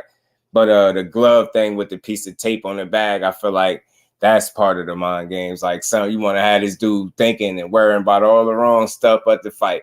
And I'm glad Fulton is staying the course, and we're not hearing a bunch of whining and crying from him per se. And it's not even crying from his corner. They just, you know, made you know, shed light on the rap situation, which I think was cool in my opinion. I would do it too. You know what I'm saying? They supposed to do that. That's what you got a team for, to make sure everything is on the up and up and you're on an even playing field. And I'm pretty sure that he's gonna have close eyes on Inoue and his team when they get the glove up and everything right before the fight. So I think everything will be fine come fight night. I think this is just a little, you know, hiccup, if you will, if you want to call it that. This little speed bump, little, you know what I mean?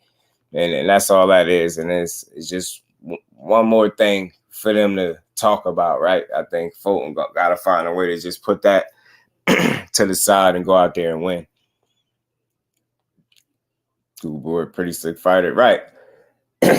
right. Don't need to have issues with gloves over there. Yeah, true. That is true. We went from commission over there to oversee things. Yeah, but the thing is, they allow it. You know what I'm saying, Miss Joette over there. They allow it. It's legal. So it's just it's not over here. You get what I'm saying? Or certain places it is though. You get what I'm saying? Like KO said it's legal in Texas as well. I don't know all the places off the top of my head that it's legal and not illegal, but you know, it's weird. It's just not over there. So it's more of just a concern at this point, because I don't really think it's gonna be much they could do about it. But just go out there and win. You get what I'm saying? Y'all know what y'all up against. Fourth salute. Say I know. Fourth salute. Appreciate you stopping through. Smash the like button, sub to the channel if you haven't. No one ever going to Japan. Yeah, they ain't gonna like that. They ain't gonna like that, to be honest with you. But I hope he have as much support as possible. Go over there with him, because like I said, he daring to be great. I mean, this fight is meaningful. This fight means something. It's a hell of a challenge. Like he a throwback fighter in my opinion. Cool boy is, man. You just gotta appreciate what he brings to the table, win, lose, or draw. But again, I'm thinking he can go over there and pull it off. You know what I mean? Tough fight in somebody else's backyard. You know what I mean? Fighting a guy that's a known puncher. But again, if there's anybody that can pull it off, I think it'd be him, bro. I really do. 4 a.m. is wild. Just I'm gonna try my best to tune in. I know how it is. Fate, it's all good. You know what your boy gonna be here putting that work in, because we gotta will him to the win, man.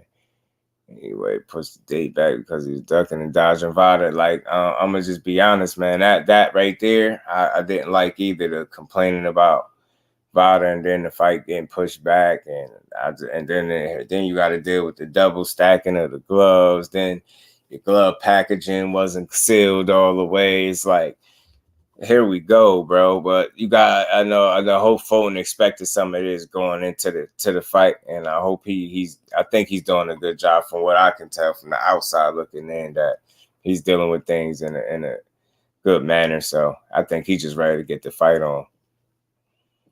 The live take a good short sleep and wake up at 1. Nah, right, bro, right. Ah, man, right, man. Sleep does the body good, man. Double stacking is not legal at nowhere. Talk to him, Big B-Lo. We just want an even playing field. That's all. That's all you ever want for both guys, not just for Fulton, for both guys, right? You know what I'm saying? You don't want to see nobody with no unfair advantages. Boxing dangerous enough. That's in any fight with any two fighters in boxing. You just want to see them, you know what I mean? Level playing field, even playing field. We watching you and we here. Only 2 fights on this card matter. I'm not waking up in the 4. Cool boy still gonna win against all odds. For him, the opening card, main card starts an hour later. Yeah, I'm trying to think, man. Maybe the main card is just be the, you know what I'm saying, the one that we really need to focus on. Maybe. You know what I'm saying? Maybe I'm gonna see, but we gonna set it up, but I got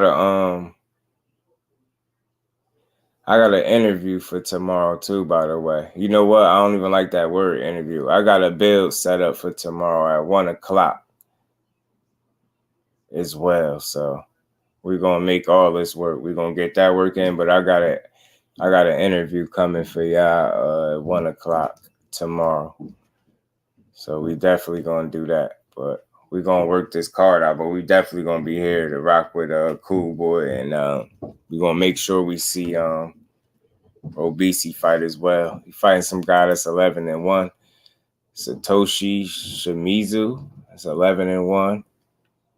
Yeah, because all these other fighters, bro, I'm not even going to hold you. No disrespect. I don't know none of these guys. And I'm going to be here butchering names for like a whole hour straight. And now that's wild. Like, but this main card is a go. The main card I suck up. The main card is a go, family. We doing the main card for sure, y'all. I mean, fights on the card. You have to look it up. Oh, nah, it's quite a few of them joints. 1, 2, 3, 4, 5. I think it's 9 fights on the whole card. 9 fights on the entire event, should I say? But the main portion of the main card should be what, 3, 4 fights. So, yes, sir, man. Y'all punch out that like button for you, bro. Do you know? Yeah. So we're gonna be here for the main event. It's supposed to start at 7:30, 8 o'clock. Yeah. So we can definitely do. We're gonna be on for the main card. Definitely be on for that main joint, man. We will. Let me take this off though, man. But we gonna get it right, man, and we gonna get through this fight, and we gonna see our boy come out there and do his thing. You did. He gonna bring, like I said, y'all. He gonna bring them Jones. He gonna bring them Jones back over there. Yeah.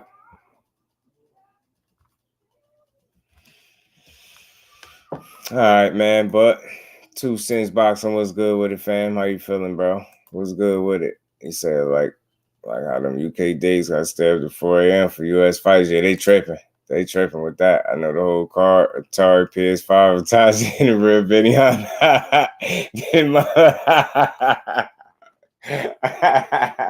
Nah, real talk.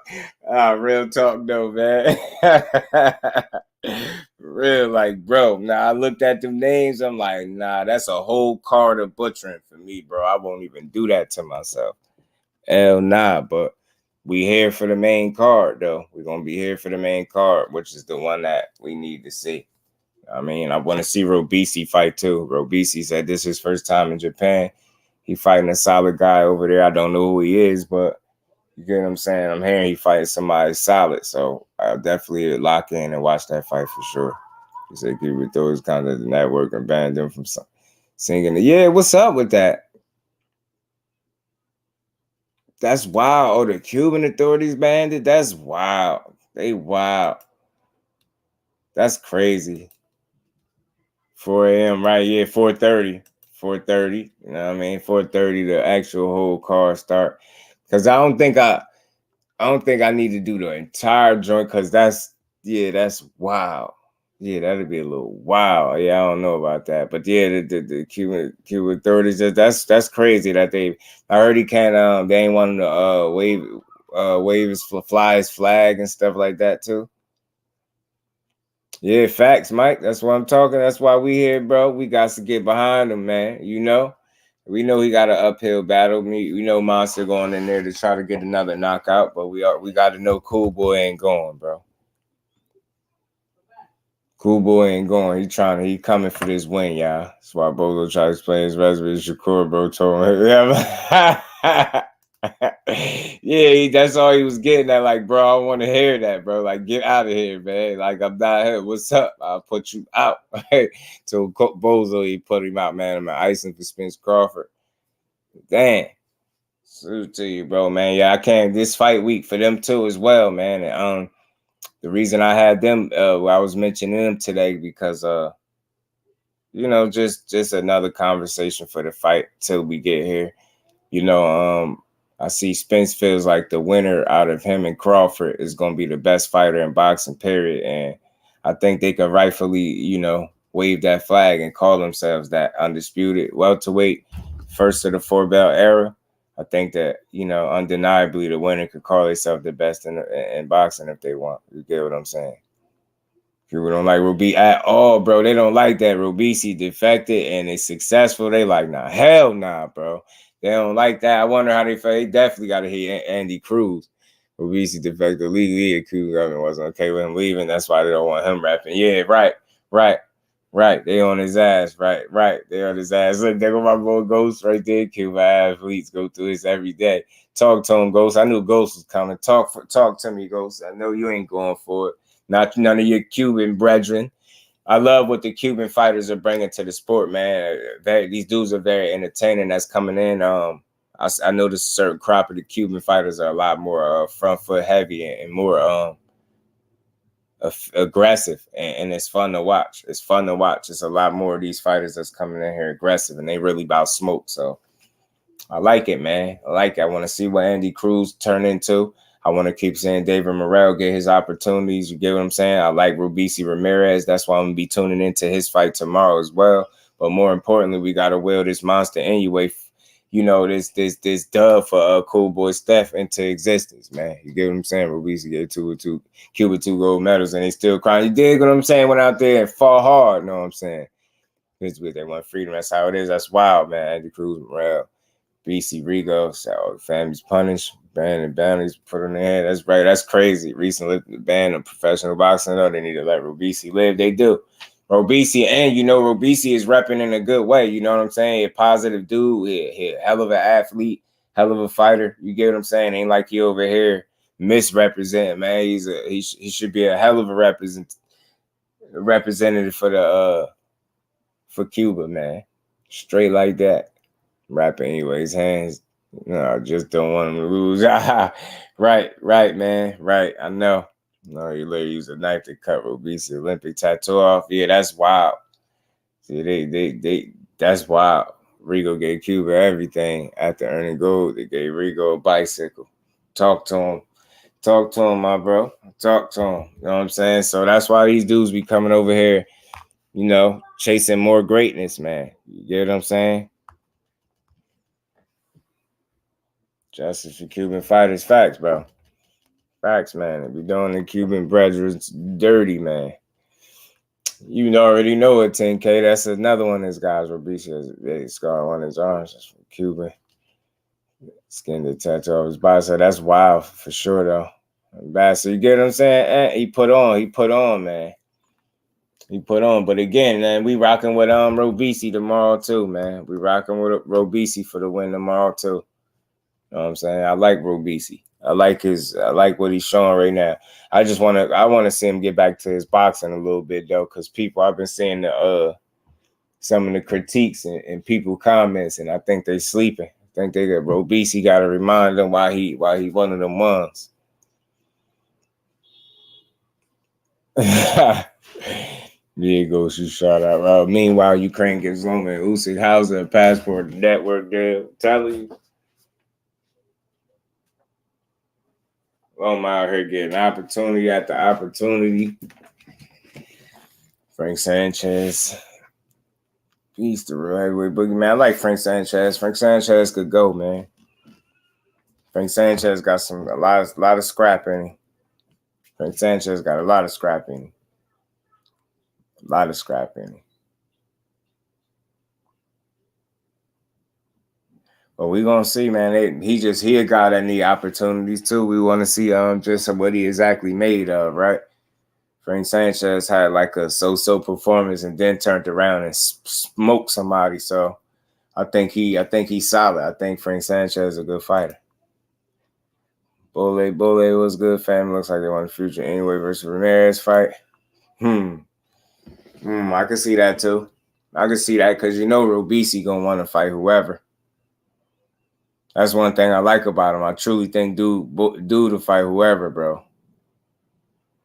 And getting shots. Yeah, I'm tired of Andy Ruiz goes. I ain't gonna lie.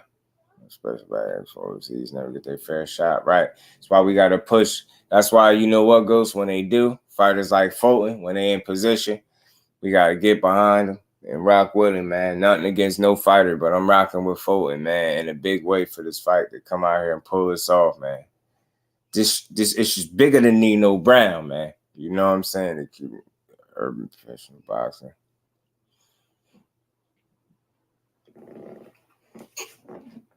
Cool boy on point. Split decision in Japan. Let's go. Split decision, unanimous. If we get unanimous, that'd be wild though. Style on it. Seeing Luis Ortiz gave dude no opportunities until his late 30s. Yeah, man, they did King Kong dirty. Because he, you know why? And just looking at the grand scheme of things, if certain people, if he would have probably been with other people, it probably would have been different, right? I think Luis Ortiz would have always, a lot of times, upset people plans. And you get what I'm saying? Had they gave him an opportunity earlier. You get what I'm saying? He would have upset a lot of people. I think that dude was dangerous. He really was who he was. It's easy for people to slight him now because he done gotten old. Father Time done caught up with him finally. But when he was in the prime of things, man, he was very dangerous, and it wasn't a lot of people beating down his door, if any, to fight that dude. I always say that when it comes to King Kong, man. He really was one of them. They ain't want no smoke with King Kong Ortiz. BC is going for undisputed. For want to get slapped, move up. We serving whoopings to everybody. I'm not letting them rap Cuban. Japan is wild. Yeah, them not letting them rap Cuban. Japan is wild. Yeah, it's bigger than Nino Brown. Tell them they be low, man. It's bigger than Nino Brown. You get what I'm saying, y'all? It's bigger than Nino Brown, y'all. Bigger than Nino. Especially after they put Brian Jennings in there with him. Yeah, man, I remember that. I ain't gonna lie, I remember that. So wrong about destroying Brian Jennings versus Vladimir, man. Yeah, he put it. Yeah, he gave him he did a number on, bro. I ain't gonna lie. I remember that fight. Brian Jennings is tough too. Brian Jennings tough. Not everybody could do that to Brian Jennings.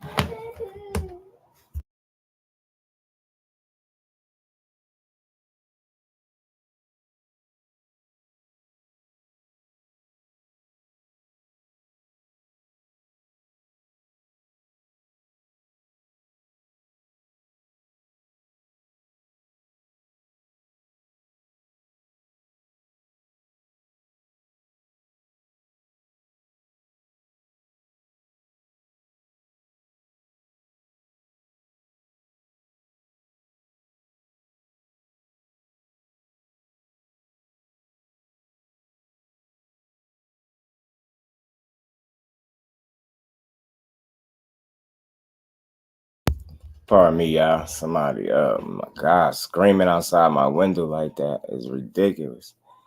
For sure, Vlad's chin was so yeah. Vlad, I think it's Vlad out of the two. I think most of his losses was knockouts, except for like one or two, maybe. Other than that, he was getting stretched a lot. BC's about to put a beat on that project. These guys fighting for something bigger than boxing. Survival is different. After he stopped dude for my 12 zip Inoue, yeah, he got to, man. We speaking it into existence. Inoue, he's going 12 zip. I hate when people let their kids cry like that, making all that noise like that. What type of time they on? And what's good with it, my bro? Appreciate you stopping through. What's good with it? The hell? Like, why in the hell was somebody? Anyway, man, let me ignore that. Yeah, you heard about the gloves? Knew he trying to use tempered gloves, man. Yeah, I think he playing. It's a little bit of mind games on their behalf too. I ain't trying to give him an out or nothing, but I think with the tape on the packaging and stuff like that. Pardon me, because reason why I say that, because I think, you know, his team going to be in the back checking and making sure everything on the up and up. But I think that's just something, you know, that they're doing. They want to, you know, they want to kind of play a little bit of mind games. They comfortable. They at home. It kind of remind me of when two teams play each other. Like you ever see the TV show and somebody steal somebody mascot or something. It's like that kind of stuff, like that type of sportsmanship. Just anything to kind of get you focused off the fight. Oh, y'all can't hear it. My bad. It's just because I can hear it so good. I think y'all can hear it. It's like somebody had their kid crying right outside my window, just screaming like no, I'm pretty sure there's nothing wrong, but they just go wailing away. I just feel like y'all can hear that. My microphone be picking up everything, y'all. Yeah, but thanks. Glad you can't hear that because that was terrible. They want to survive the situation. Right, they do. Phone was brand new in the pack. And then we looked like he fell. Yeah, fell. The UPS truck, right? Fell to the highway somewhere they wouldn't picked it, scooped it up, man. Yeah, I think that is a little gamesmanship. And I'm hoping too. And that's just me never trying to put a jacket on somebody, right? But I think the stacking of the raps, although legal or not, I think it's BS. You get what I'm saying? But whatever. You get what I'm saying? We seen worse in boxing. We just know, you know, you fighting an uphill battle and you just got to go in there on your P's and Q's, man. That's all. Go in there on your P's and Q's.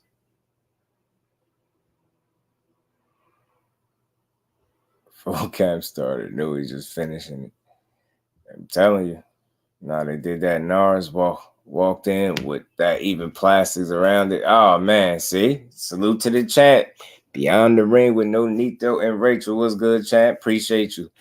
Appreciate you adding that. Well, he said it. They did the same thing. That's crazy. What's your take on this hand wrap stuff, champ? And the gloves, the gloves with the tape on the pack, you know, on the packaging. That's when we gotta get on track. Get to the rack. You tell them. I bet you can't shoot from out there. Right, Ant. That's a good one, bro. Right, and you know, we're still in his luggage. It's crazy, man. I hate that, man, because you know, you should just want a you know, a level playing field. I just don't understand why these dudes want every advantage in the book. It's frustrating when you think about it. Rachel was live streaming during the glove selection. Really? What y'all think about it, though? What y'all feel about it? I feel like he is foul play or sportsmanship. That's what you get what I'm saying? Because it is a bit crazy. Damn, like Aunt McQueen ain't benched up. Boy, benched up.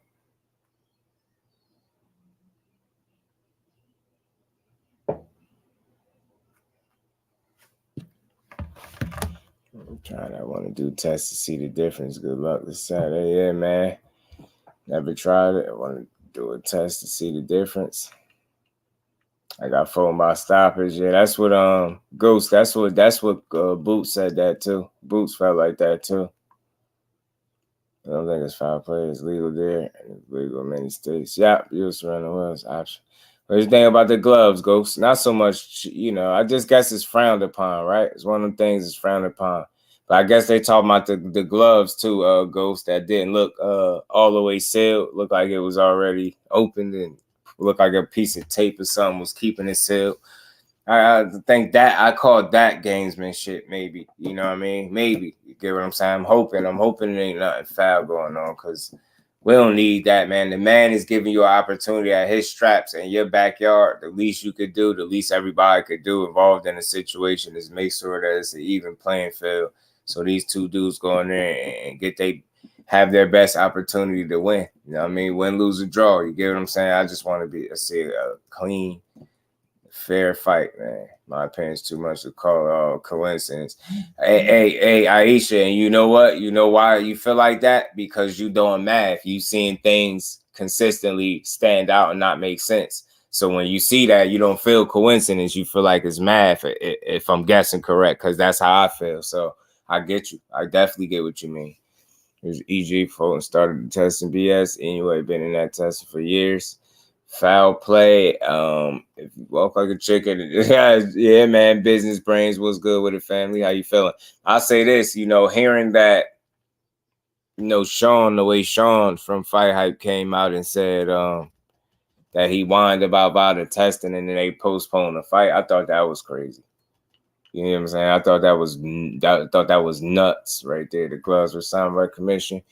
That beats commission. Commission opened them. Right. That's why I say, man, I just think certain stuff that right there, I didn't want to call like it was something about it, but it's just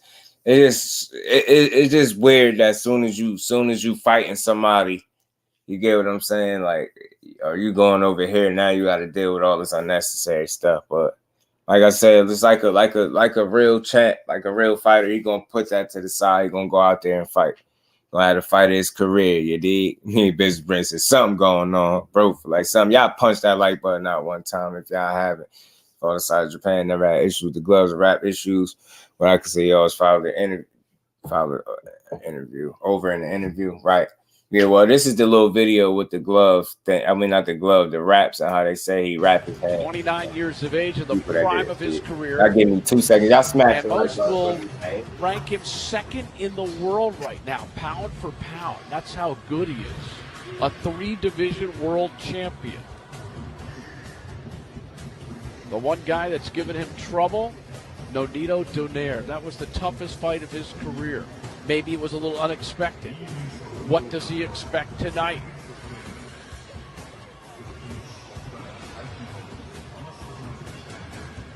We had an opportunity to talk to Naoya Inoue about his relationship with his father, Shingo.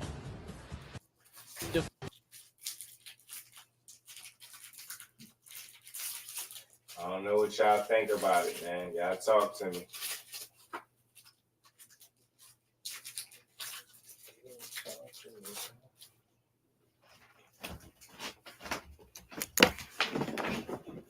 See?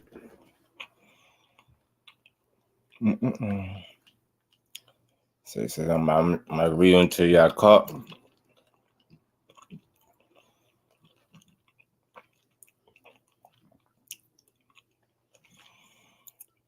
Open a hand wrap. I'm gonna snatch his wrist and say, "What is this?"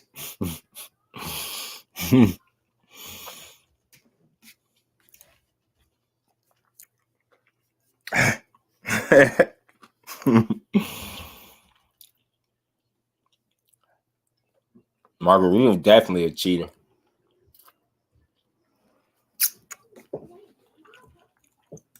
He's a known cheater. And there be teams a lot of times we having to catch these people, not the commissions. Seem like the commissions be signing off on anything. Remember, they signed off on them gloves Maidana had that clearly looked tampered with. B-Dog, what's good with it, fam? How you feeling, bro?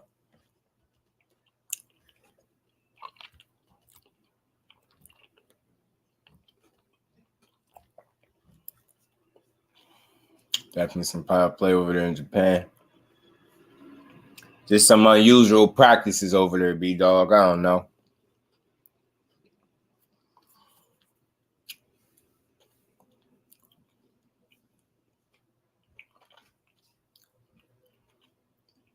Yeah, right.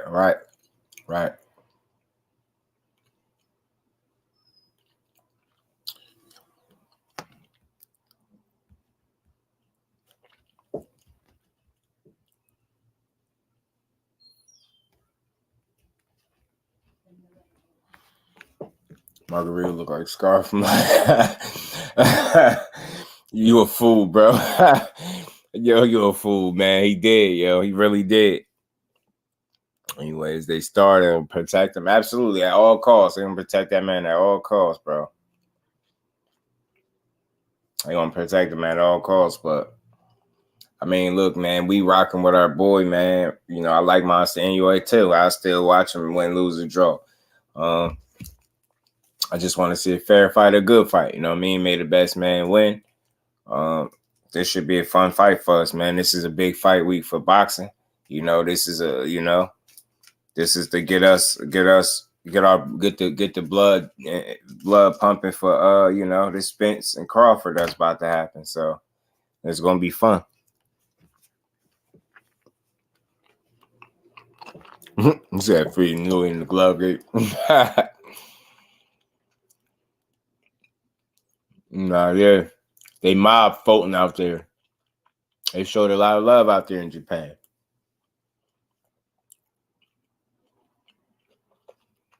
Now talk to him, Ghost. Speaking into existence. It's legal in Japan to do this. Yeah, it's legal in Japan, Titanium Max. Salute to you, fam. Appreciate you stopping through. Smash that like button, subscribe to the channel. But yeah. So I want to be clear. I'm not really making a big deal out of it. I'm just bringing it up because it's out there. From what I'm hearing, the way he wraps his hands is completely legal where he's from. They say he been doing it. KO came through here earlier. He said it's also legal in Texas. So they do have some areas where it's allowed. And Japan is one of them. So I think at best it's something that's frowned upon, right? It's something that everybody don't rock with. But you can't say it's cheating because it's their rules, right? It's accepted under their rules. So I think it's something that Cool Boy and his team just gonna have to deal with and find a way around. You know what I'm saying? He said they better like fully use the hand wrap, slam views, comes to protect group of fighters every time we go against the grain. Yeah, it'd be wild, Big B-Lo. It'd be wild. Those plans were like, oh, like, I've never seen that before. You're a fool. He was a good fighter for his damn good fighter. Yeah, that's all we want. That right, Titanium facts, bro. That's all we want. Damn great fight, bro. Between two hell of a fighters, man. Two proven fighters. You know what I'm saying? Two undefeated. You know what I mean? And one current champion, one was just a former undisputed champion, multi-divisional champion. You get what I'm saying? That's all we want to see them. We want to see who the better out of the two. Stop saying double stacking is legal. Yeah, not the double. Right. Not the double. And that's what they're saying he's doing. That's not legal. Kicks would also be legal. Jay was good with it, Jay. Appreciate you. And agrees raps will be his hand will Fulton way. Oh, okay. So cool. Salute to you, Jay. So you the second person that said that. So again, I don't want to make a big deal out of it. He said he's gonna wrap his hands the same way Fulton wrap his, so there'd be no excuse. Respect to him for saying that. Respect to it. Respect it anyway. I'm glad he said that. So again, good. We're gonna see a good fight tomorrow morning, man.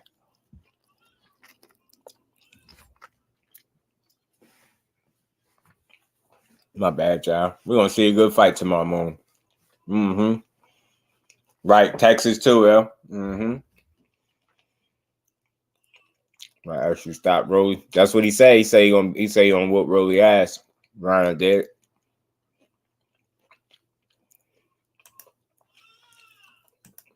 Right, Titanium Andrew. Greg, what's good with Andrew? What's good, Drew? How you feeling, bro?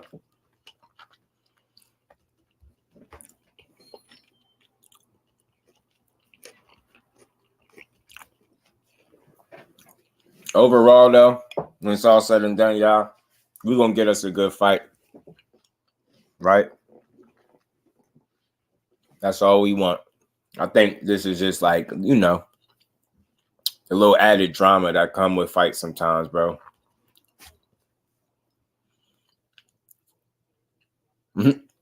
Right.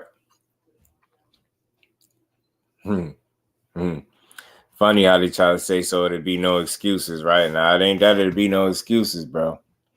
Change rolling the ring to the point he looks even worse than he did before. I'm telling you, now he really do. He really do. That's why you always does. Fulton will have to get over it. I think Fulton is over. I don't think. I mean, let me put this in perspective. How many people heard Fulton complain about it? We ain't here for. It's not Fulton, man. His team did what his team is supposed to do. If they see something that they, that's reason for, concern for them as a team, as a coach, that's what they're supposed to do. Bring it to their attention. I don't think they whined about it. He just made reference to it, right? And Fulton ain't the one complaining about it. And as a matter of fact, let me double down and say this: if y'all was watching, when Fulton coach said he was talking about not having a fight if they don't do something about that, you seen the way Fulton looked. Like, nah, bro, I ain't come over here not to fight. Like, so it ain't Fulton that's whining. Fulton is doing what the fighter's supposed to do, focusing on the fight. I think his team is doing what his team is supposed to do, focus on anything that they see as a concern for their fighter. You get what I'm saying? It's just about safety at the end of the day. You get what I'm saying? Sometimes we just interpret everything the wrong way as somebody complaining or whining. Nah, that's what you're supposed to do. Rules are in place for a reason. I mean, he has the right to feel what he want to feel, bring it up to the people and see what they do with it. And I think what's most important is that we're going to have a fight, right? And to a couple of people that came through here, y'all said that anyways, claiming that he's going to wrap his hands the same as Fulton, so it won't be no excuse. So I'm cool with that too. Right, it's just over here. Y'all always want people to understand. It's just a conversation with me. It's what's out there. We're gonna talk about it and move past. It's not really a big deal. I think we're gonna see a good fight. I don't think Inoue is over there cheating. Right, I'm not gonna say that. I just don't feel like that. Right, so it is what it is. You know what I mean, they can have at it, but I know we're gonna get a good fight because we got two good fighters getting in that ring tomorrow. Get what I'm saying? So. Hopefully, it's an even playing field for both fighters on the side, for the sake of both fighters, and may the best man win. I'm rocking with Fulton. That's not because I don't rock with Inoue, right? I just think, I'm rocking with the Fulton to pull it off, man. I think, like he said, they don't believe him. He said, "Let's make them believers." I like that quote from Steve Fulton. He said, "They don't believe. They don't believe. Well, let's make them believers." You know what I'm saying? And I think in an effort to make people believers, he's gonna have to go out there and fight a hell of a fight.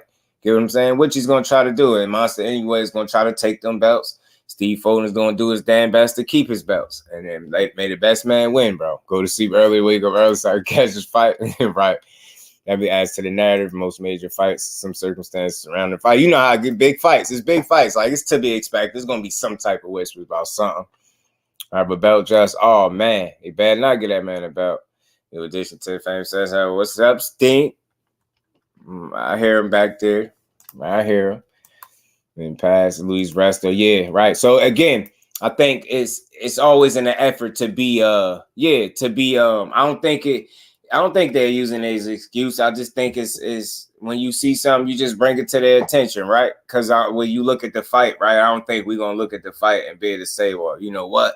Wasn't for the Ray he wrapped his hands, Cool Boy would have won. Right, I don't think we're gonna feel like that, right? But I think if we just put it in perspective, his team is doing what his team's supposed to do, right? They see something, they're like, "Hey, man, this look a little funny." That's what they're supposed to do, right? We're not gonna make too much of a big deal out of it, right? It's legal at the end of the day, so it's like you just let it be what it is, right? And we know we're gonna see a good fight. Lalu said, "Bro, how many hours left to what? To the fight?" So it's all good, man. Salute to Jerry as well, man, coming in and showing love, man. Y'all smash that like button, sub to the channel. We're going to cook for a little while longer before I'm going to school him. It'll be easy. It'll be a wash, consistent training boxing. A great small guy doesn't beat a good big guy. He fighting another great bigger guy. That could be the case too, Ghost. That could be the case. He want to come give y'all an interview, but his dad got to give him to go to the interview. He woke. See, woke. Bring him here. Guys started perspective and you has fought in Vegas, Cali, right? Raps, right. I mean, and again, let's just be clear with this. You're right about that. Some people may have not seen the issue, Jerry. Maybe with his team, he feel like it's an issue. You get what I'm saying? Different people see different stuff. That's all. And it's like, it's not a real big deal. Like, at the end of the day, we got to fight, right? So it's just something to talk about. And I feel like as long as we understand nobody up in here is like, he's cheating. It's just something that some people frown upon. This is what it is. All right. Some people frown upon it. Some people don't. It's legal some places, it's illegal in others, right? And I think the fact that it's illegal in a lot of other places, but legal in some is enough for somebody to say something there. You can't just dispel somebody's whole notion that it's a level of concern there. That's all it is, right? Get what I'm saying? Because if it was 100% legal across the board everywhere, then I could understand why he would. You get what I'm saying? I wouldn't. I would see people saying, he's just making an excuse. But the fact that it's illegal in a lot of other places, and more so that's something that they're not accustomed to, you can understand their level of concern, right? It's not the end all be all, but it's something as a team that his team is supposed to do. The fighter ain't supposed to have to worry about none of that stuff, but the fight, executing the fight. And I think that's where we at, right? Is that so we don't mix up the two, right? And just so that we trying to be fair to the situation, I think his team is bringing up what they find to be unorthodox or a level of concern, something that looks out of place to them, right? So they do it. They went about it the right way. They brought the issue to the folk. You get what I'm saying? And I think, here we are. We still got to fight, and it just is what it is, right? I don't think the dude is out there trying to cheat per se, right? They just let him have his way, so to speak. It is what it is, right? It's not going to make or break the fight, I don't believe. You know what I mean? Guy wins, but I think the Monster has a very good chance of winning, no doubt. But the equalizer is real. Absolutely, it is. The equalizer is serious, bro. Yeah, the real equalizer, for sure. Salute to Gertz, man. Appreciate you pulling up too. Brown Gertz, D1, my bro. Jerry, salute to the family. Man, y'all smashing that like button for me. Say you crews are coming. Apo, what's good with it, fam? Smash the like button, sub to the channel, man. I'm taking that you got Monster Inoue, You new people in the chat. Yeah, me too. Salute to y'all, man, for adding to the conversation, man. Y'all feel free to rock who y'all rock with. Over here, we rock with boxing, so it ain't no wrong answer. You think Monster getting a knockout, rock with it. You think Cool Boy about to put on a boxing clinic, talk to me, because I'm rocking with Cool Boy putting on a boxing clinic in a tough fight over there in Japan, man. My boy said he ready to take on Japan. Scooter said he ready. I think that young man is ready. You know what I mean? Let's get to it. You know what I mean? We're going to see a great fight this fight week. Everybody's energy should be great, man. Boxing is in a good space. So I ain't about to let this fight be watered down by this side stuff. Let his team handling it. They doing exactly what they supposed to do. That's what a good team is supposed to do. That's what I would want my team doing for me. If you see anything that you feel as my team that's out of place, then call it out. It's not that we crying about it, but this is doing exactly what you're supposed to do, and then you move on. As long as we still got to fight, everybody is good. Everybody, we're going to see may the best man win. I'm rocking with Cool Boy, and I will rock with him, win, lose, or draw. And I rock with Monster anyway, win, lose, or draw. He's an exciting fighter to watch, and I think he's good for the sport, bro. These are the type of matchups you need. Like, for me, I don't pick sides in boxing. I pick the fighter. I think Cool Boy could pull it off. I think it's a very tough fight for him to win. You get what I'm saying? But I think he present definitely his level of danger and challenges for Monster anyway as well. So it ain't going to be no walking apart. You know what I'm saying? You already hear Monster anyway on record saying, bro, this is gonna be one of the toughest fights that I've ever had. Like I ain't never fought nobody like a Cool Boy Steph. You get what I'm saying? I ain't never fought nobody like a Cool Boy Steph. But he's saying at the same token, Cool Boy Steph never fought nobody like him. So you get what I'm saying? We just got a good fight. We got a good fight on the way, y'all. That's all it is. We got a real good fight. Y'all give me 2 seconds, family. Give me 2 seconds. Y'all punch that like button and let me know what y'all got. And we're gonna move past this. We're gonna talk about the big fight, man. The big fight.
Sorry, y'all. Sorry, family. Pardon me. Hey, Bookie. Y'all want to see my brat? Hey, Bookie.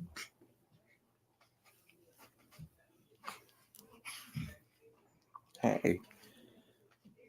He's never sponsored my bad. Appreciate the family hanging in there. Pardon me, y'all. I was on duty for a second. Salute to everybody in the building. Appreciate y'all. My rug rats, they in my face. Hey, Smoothie. Hey, they want to see you. Say what's up to the people. Say what's up. Oh, no. You don't want to say hi? Fat face. Say what's up to the people. My little red pink baby. Come on, Steve.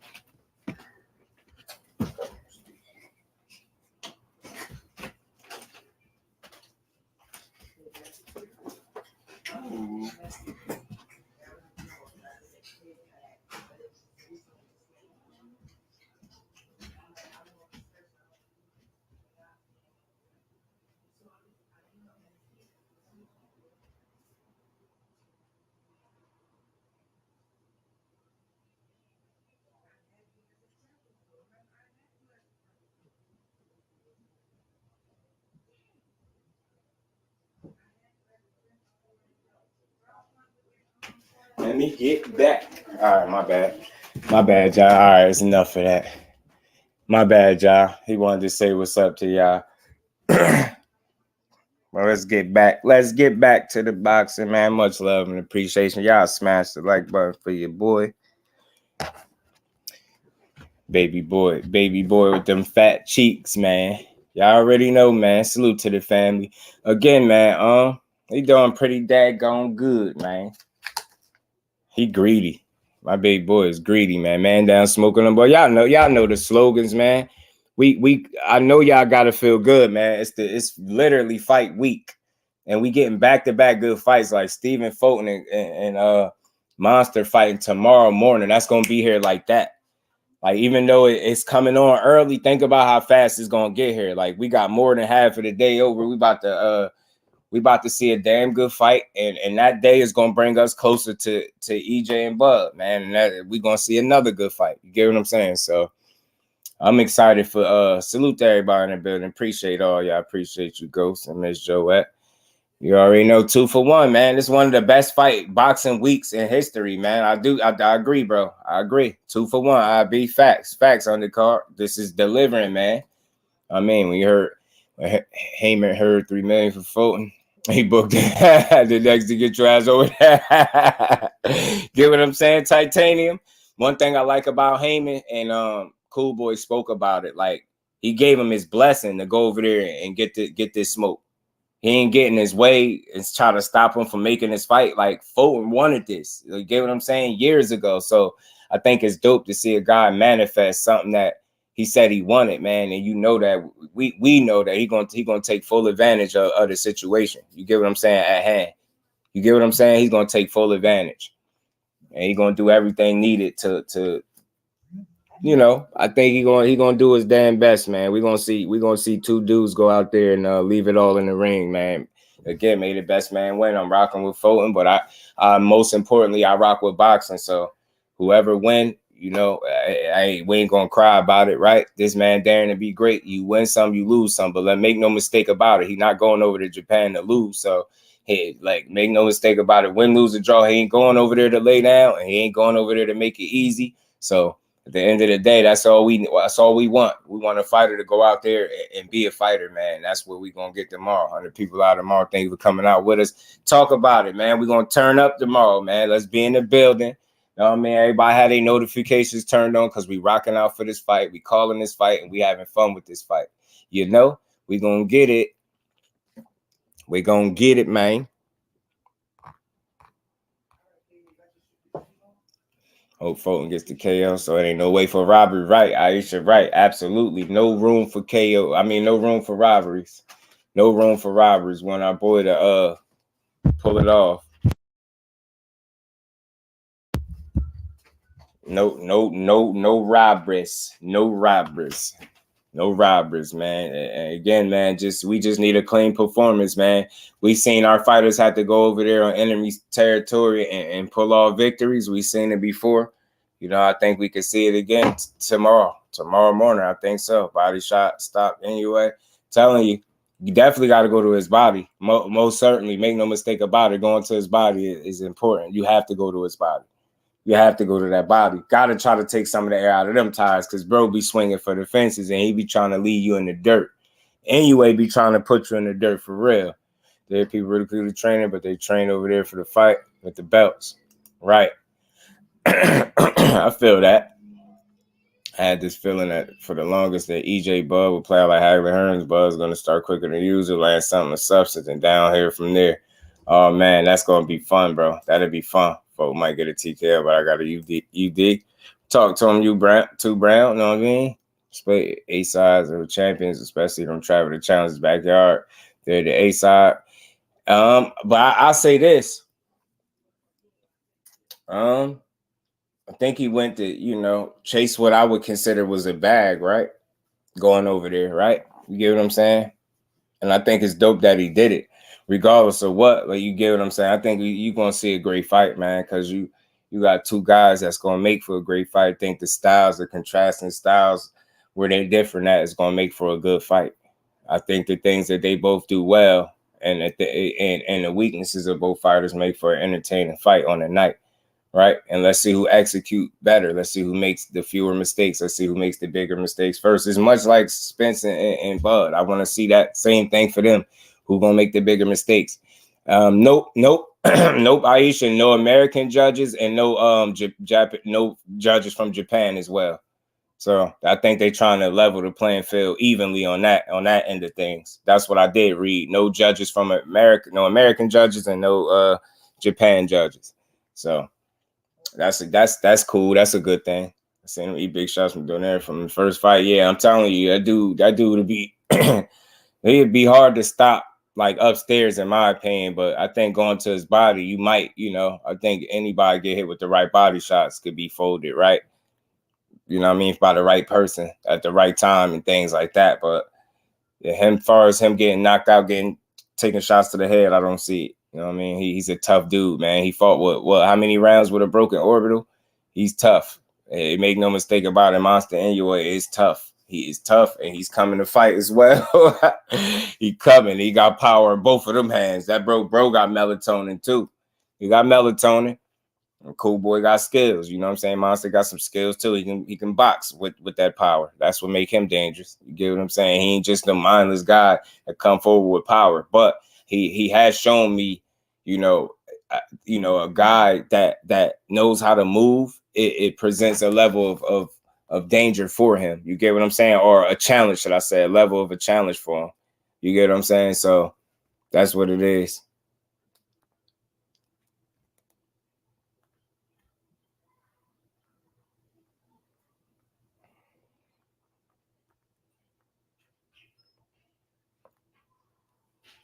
Yeah, this case is tripping. Y'all smash that like button for me, man. Japanese judges are pretty fair from what I've seen. Right, yeah, I wouldn't say there's no foul play there, but I think sometimes naturally people those are just natural things that people tend to worry about in big fights, right? Especially when on enemy territory judges, you're gonna get a fair shake or you're gonna get a favorable decision because you know. So the fact that they elected to not have no American or Japanese judges, I think that's dope. Flossy Sports TV was good, bro. How you feeling? 583 learners, but that's good money. That's good money, man. That's good money. But I guess I don't know if y'all having a different conversation, maybe about some A-side stuff. It sounds like, yeah, it's gonna be a good fight, man. It's Fulton. Fulton got to be smart in there. Smart. It's all about being smart. You get what I'm saying? Like, and so many fighters through the years have shown me that you don't got to be the biggest fighter, the fastest, or the strongest, but you have to be the smartest. And a lot of times when you are the smartest fighter, you win. You get what I'm saying? I take brains and IQ over raw power and things like that. So individual attributes, right? You know what I mean? I think if your mind is strong, you know what I mean, and you sharper and smarter than the guy you up against, 9 times out of 10, you're gonna find a way to win. So I think that I'm leaning on that being the case. tomorrow. But if not, then, Inoue is going to show us to be the damn good fighter that we know him to be, right? You know what I'm saying? It is what it is. It is what it is, man. This is not a fight where I look to try to take credit from one guy or the other, man. Both of these dudes is dogs. Both of these dudes had their level of test in front of them. Like, only thing I can say that is the most obvious thing, but sometimes it goes over people's head, is that a lot of his success came in those lighter weight classes where the competition is not as steep, you get what I'm saying, as the higher division. So nonetheless, not only will he be stepping up in a higher weight division where he ain't campaigning at now, I don't think it'd be much of a problem for him, but he's fighting a naturally bigger guy in Cool Boy, right? I think that would be one of the bigger guys that he shared the ring with. So maybe that will present a level of a challenge for him as well, and a different style. You get what I'm saying? He's never fought a guy like a Cool Boy, even sparred a guy like a Cool Boy, and he's been on record admitting that, right? So it remains to be seen how he's going to adjust to the first time he feeling like this. He's been in there with a guy with the skill set of a Cool Boy Steph. So we're going to see how it materializes and who's able to adjust to whose style first. You get what I'm saying? So this is what boxing is. We need more of these 50-50 type matchups, more of these pick 'em fights. The contrasting styles make this fight fun. You got a dude that's punching your lights out, but can box too. That makes him very dangerous. Then you got a guy that's not a known puncher, right?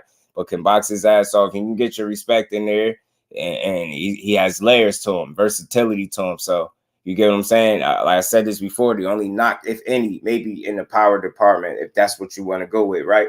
But he check off every other box, in my opinion. And like I said, man, at the elite level, you need more than power to win fights. Monster Inoue has more than just power to win this fight. I know he has it, but I'm just saying, I'm just not banking. I'm not counting Cool Boy out because he's in there with a guy that punches hard. You get what I'm saying? The monster, if you don't start falling with casted raps, right? It's crazy, man. Fighting against a guy like Fulton will work against you. It could very well work against Cool Boy and spar with Boots. I'm saying he over there in Philly, Brown, he getting some good smoke over there. You dig what I'm saying? That's all 1-5 through 118 and now 122. Yeah, definitely respect. But that's the only glaring, difference I would say, right? I'm not knocking the guys, but they're just smaller guys, like much smaller guys than what Cool Boy is. So maybe it'll be some type of adjustment period there. Maybe not. You get what I'm saying? Maybe Monster just go in there and figure it out immediately. But we're going to see. It should be fun. But definitely respect to him for moving through the weight classes, and then not only moving up to 122, he going right for one of the killers, if not the guy that I think is the best at 122 in Cool Boy. So he went straight forward. So I respect it. Moving up means bigger gloves now too. Right. Sombre Mats. Bob Bill Inoue like Pac. Inoue one's got superstardom, bro. So tall order for Fulton. There's no way Fulton can win by decision in Japan soil. See that? I don't see why not though. But you know what? I can see why you would feel like that, right? But I'll say this. Some people, not all, some people felt that way about Clarissa Shields going over there in the UK with Savannah Marshall. You know what I'm saying? Some people felt like that about Cambosis when Devin Haney had to go over there to Australia. You get what I'm saying? Some people, not all, not the majority, just some. So what I'm saying is I understand why you would say that, but I got reason to believe that, if you win the fight convincingly enough, you can do it. You get what I'm saying? If you win the fight convincingly enough, you definitely you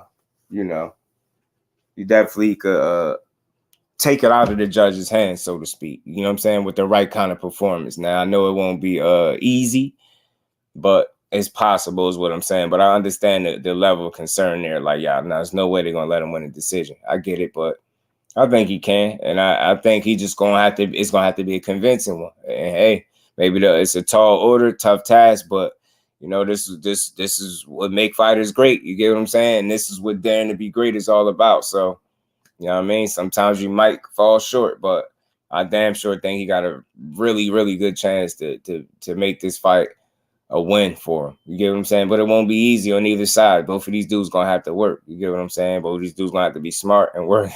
Terry Smooth was good with it. Terry, hey, stupid. KO's ass not go live, feeling confident when I'm out of it. Talk to him, man. Bomb squad. I'm telling Wilder. How was Murata's job? Undefeated GG stopped him, right? If not mistaken. Oh, nah, Murata wasn't. Who said Murata was robbed? William Old School, what's good, brother? How you feeling, Brody? Appreciate you pulling up. You know my boy. Don't make me play the clip. Don't make me play the clip.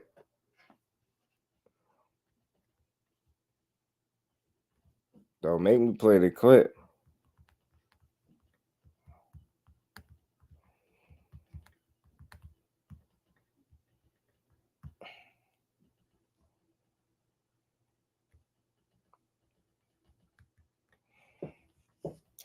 Play the clip. Don't make me play it, man. What he had exposed. You know what I'm saying? Don't make me play the. Don't make me run the clip. You know what I'm saying? Fate said run the clip. Don't make me run the clip.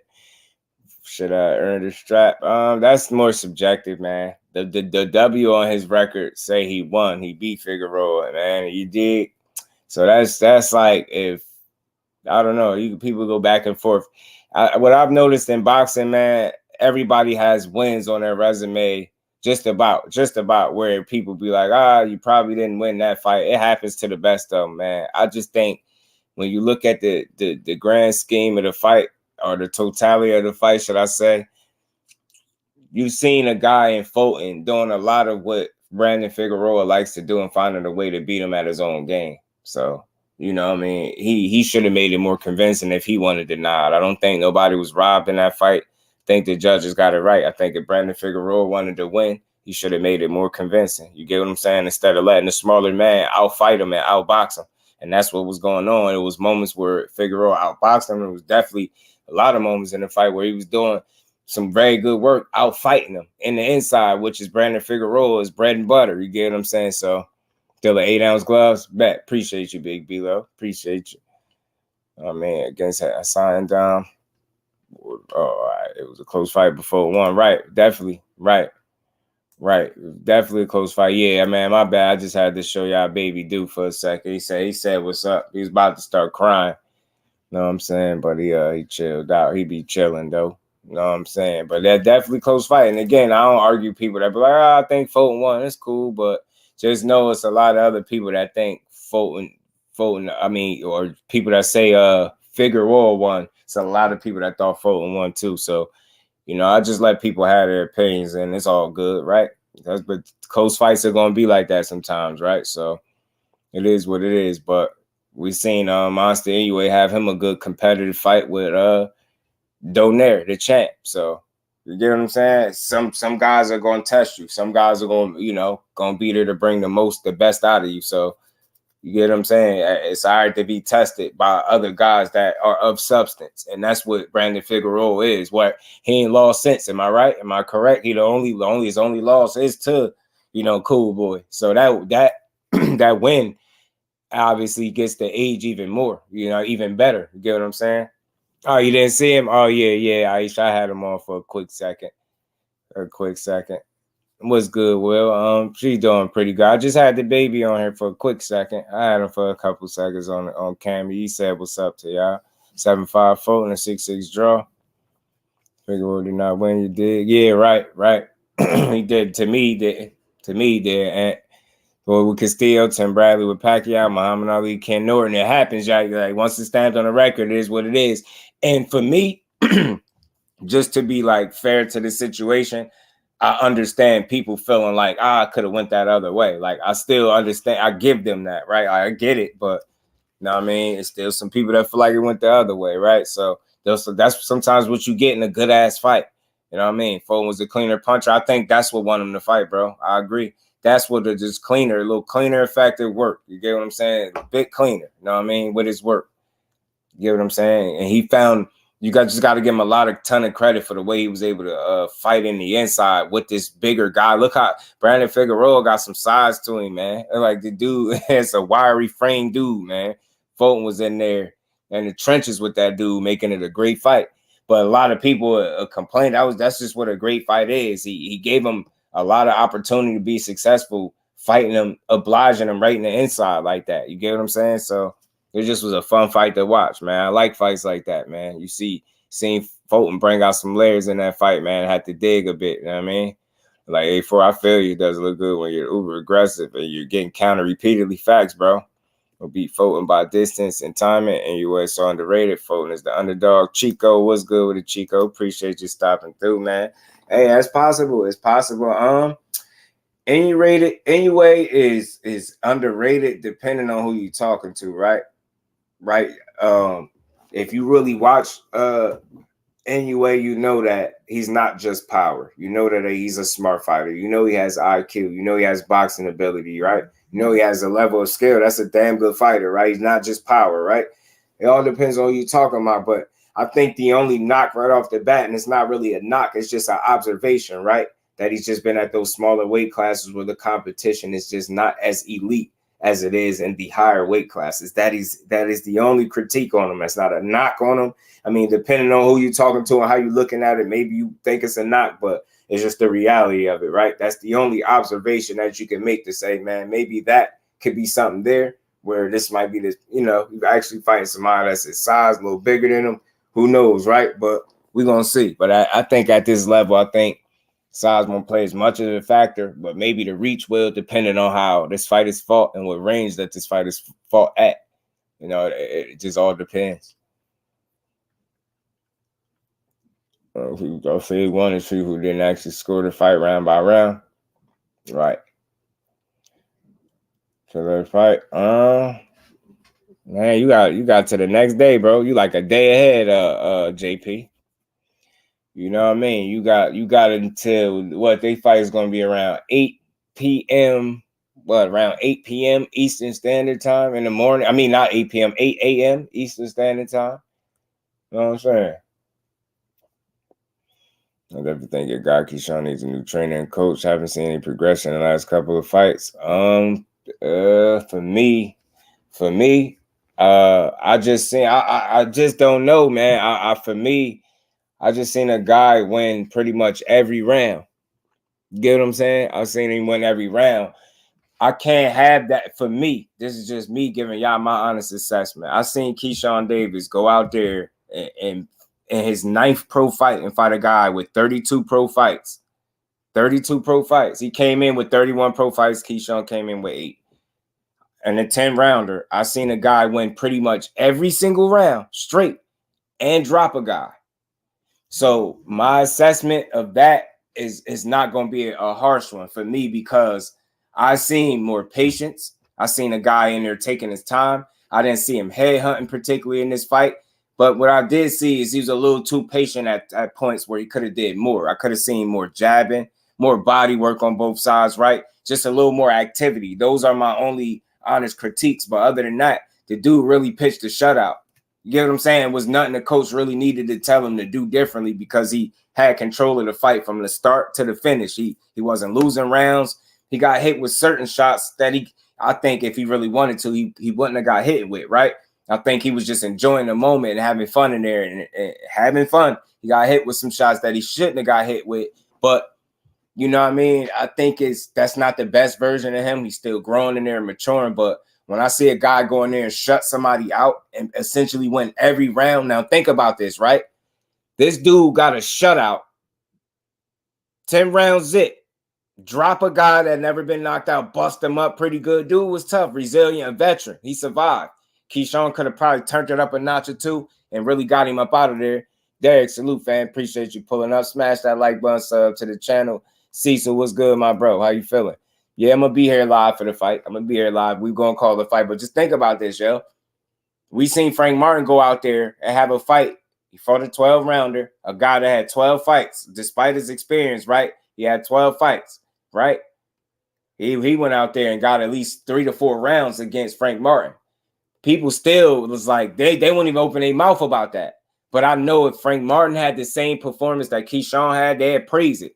Keyshawn, people just don't like that dude. That's what I'm getting. Like, and it's okay. Everybody's not going to like the dude the same way. But for me, I'm just being as fair as I can be because my eyes was on him specifically because I know how harsh people critique him, right? Or what they expect from him because he talk a lot, right? Which is fair, right? You talk, you want to see him perform. But I'm seeing this dude really go out there and figure it out. I seen him like, and this is just me. Y'all know I'm a fair dude. I seen him win every single round and drop a guy. And you know what people started saying?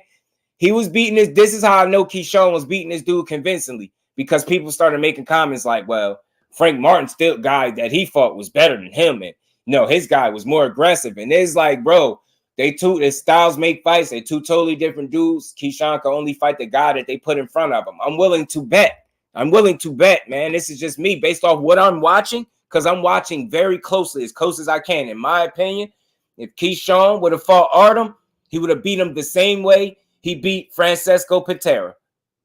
I just think styles make fights. I think Keyshawn, I've been said it, he has a pro style. He's better than what people think he is. He has the ability to slow down the pace of a fight, neutralize what you do best, and beat you up. That is exactly what he did to Francesco Patera. That dude, although he had little moments here and there were only moments that Keyshawn really allowed for him. Other than that, Keyshawn really beat this dude up. I'm really being honest. The harshest critiques, he could have threw more punches. He could have been more active. I needed to see more body work on both sides, and I need to see more of a presence of a jab more consistently. That's the only thing I felt like he didn't do. Other than that, he beat that dude up, busted his face up, had him leaking pretty good. He didn't give up any rounds. He wasn't struggling in the fight. He wasn't headhunting. He was patient, but I needed to see more activity and more body work. But I think that'll come as he continue to get better and, you know, get to sharpen his skills and his style. That's my honest assessment of him. Like, I get it. People just, they like, I need to see more. For me, I think he's right on par for where he need to be. I think he's progressing, very subtle progressments, fight to fight. He making his little improvements from fight to fight. I think that's all you can ask for. Like and again, I don't know if y'all was listening to the telecast. It's getting to the point in his career. It's very early. I want to highlight this. It's very early. He's only 9 fights in. But he ain't even having rounds where people are outlanding this dude. He's outlanding his opponents, and he's not really giving up rounds. I want to point that out. He's better than what people think he is. He's not even giving up rounds like that. I've seen 2 of his fights live. He got knockouts both times. The last two fights that he had, got a knockout against Jake. He knocked him out, I think, about 9 rounds. He got a good solid 10 rounds. Not saying he's a world beater and he can beat everybody, but I think he's good, right? He's a really good fighter, yeah. So I just want to see what's next for him. I think he got another gear or so to show us, right? I don't think this is the best version of him. I think he 24, 25. He young, man. He young. Just give him some time. But I think right now you put the average guy, you get what I'm saying? You put him in there in his 8th or 9th fight with a guy with 31 plus fights or 30 plus fights, they probably lose, or they at least give up rounds. He's not even giving up rounds. And I want to highlight something else. And this is no slight to Frank Martin. Can anybody tell me who Frank Martin fought at 7-0 or 8-0? You get what I'm trying to say? Like, we don't even know who we don't even know who Frank Martin was fighting at that time. You get what I'm trying to say? The fact that we know who Keyshawn Davis is fighting, it tells us something. This dude might got a little something with him, man. So I think just give him some time. You know what I mean? I think there's not a lot of negative takeaways that I can have for a guy that's not giving up rounds. And again, I only know this stuff because I'm watching very closely. He's not giving up rounds. He's not getting hit a ton. He get hit a little bit. I seen him get hit, but I seen him show a chin, right? I seen him show good defense. He made Patera miss a lot on the night. He made him miss a lot. So I don't know. For me, I see a guy that's getting slightly subtle improvements from fight to fight. He's getting a little bit better, bro. So, and again, I told you I was going to watch him with an open, honest eye because people critique Keyshawn so heavily. And I try to keep it real. Keyshawn getting more flack for winning a fight 10-zip and dropping a guy than Frank Martin is getting for losing 3 or 4 rounds to a guy. Now, I'm not saying throw Frank Martin under the bus, but I'm just trying to show people the difference in the standard. They almost hold Keyshawn with half as many fights as Frank Martin to a higher standard than they do Frank Martin. We just watched Frank Martin fight a 12-0 guy and give up about 4 rounds because he was figuring stuff out. There's nothing wrong with that. That's not a bad fight. That's not if that's his off night and I could win double the amount of rounds as you, I'll take it. But for me, I just think, I don't know, man. Keyshawn, I get it. He's just not that likable guy. Some people not gonna like. He talked too much for them, and I get it. But for me, I just ain't seen a guy, and I'm talking about fight after fight after fight, not really give up rounds. He got more knockouts than he got decisions. So it's like he usually get his guy out of there. So I think the last couple of guys that he didn't get out of there was Burgos, that never been knocked out, and Patera, that never been knocked out.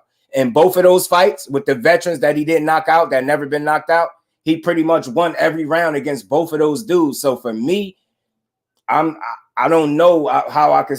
That's progression to me. If you can consistently win every single round and you're outlanding like your opponents in every single round of your pro career, I think the dude cooking with something. You get what I'm saying? So not saying he'll beat anybody, but I think Keyshawn is a little bit better than people think, bro. I think so.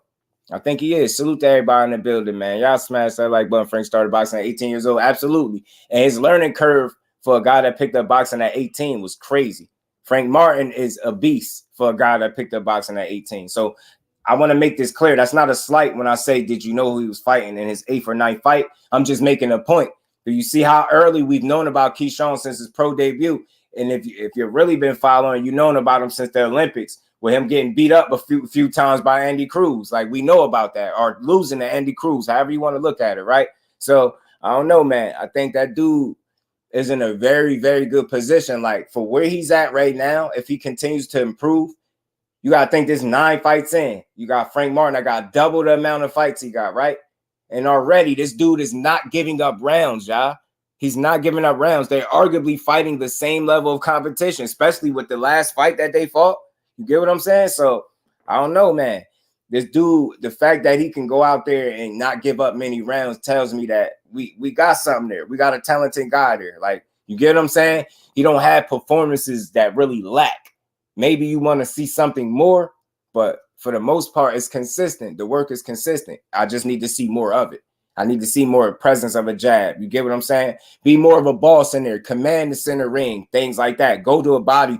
Really put the pressure on your guy. If your guy ain't in there trying to fight, put it on his ass. You get what I'm saying? Sometimes he got a tendency to be a little cute in there. So that's what I want to see. And I think he got that extra gear to kick up in. You get what I'm saying? So we're going to see. And again, I just want to put this into account. Not too many fighters had the privilege to be constantly sparring with the Terence Crawfords and SHAKUR Stevensons and fighters of that ilk that can really elevate your game. So I think as long as Keyshawn continue to put that work in, and he going to talk, yeah, I think that's just who he is, right? As long as he being himself, that's who he is, a talkative guy, then he know he got to back that up. So far, so good. I'm not saying that's the best guy out there or none of that, but I think at 9 fights in, I think he's solid as hell, man. I think he's a damn good fighter. So, but we're going to see just how good he's going to be. I want to see him keep, stepping up in the ladder just to see how good he's going to be, right? But I get it. Some people feel like, yo, I need to see a little more. But the only thing I can say about that is he 9 fights in. He 9 fights in. So, you know what I mean? 9 fights in. Keep talking, but you better keep winning, right? And I get it. You know what I mean? So that's just me. And I'm going to keep watching him close for y'all because I know a lot of people have mixed feelings on him, right? And I'm going to always try to get y'all the most honest assessment I could give y'all on that dude. I seen him fight live twice. They both was knockouts. I was impressed. He put his punches together very well.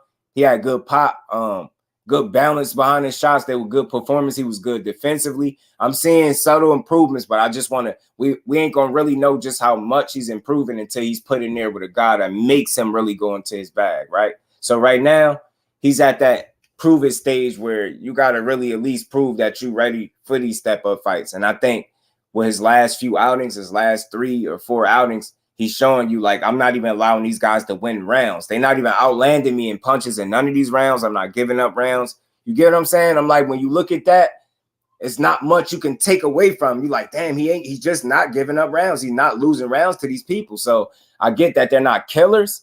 But again, he's dominating these dudes. So it's not that he's just beating guys he's supposed to beat. He's beating them very convincingly whereas he's controlling the fight from round 1 to round 10. You get what I'm saying? Round 1 to round 8.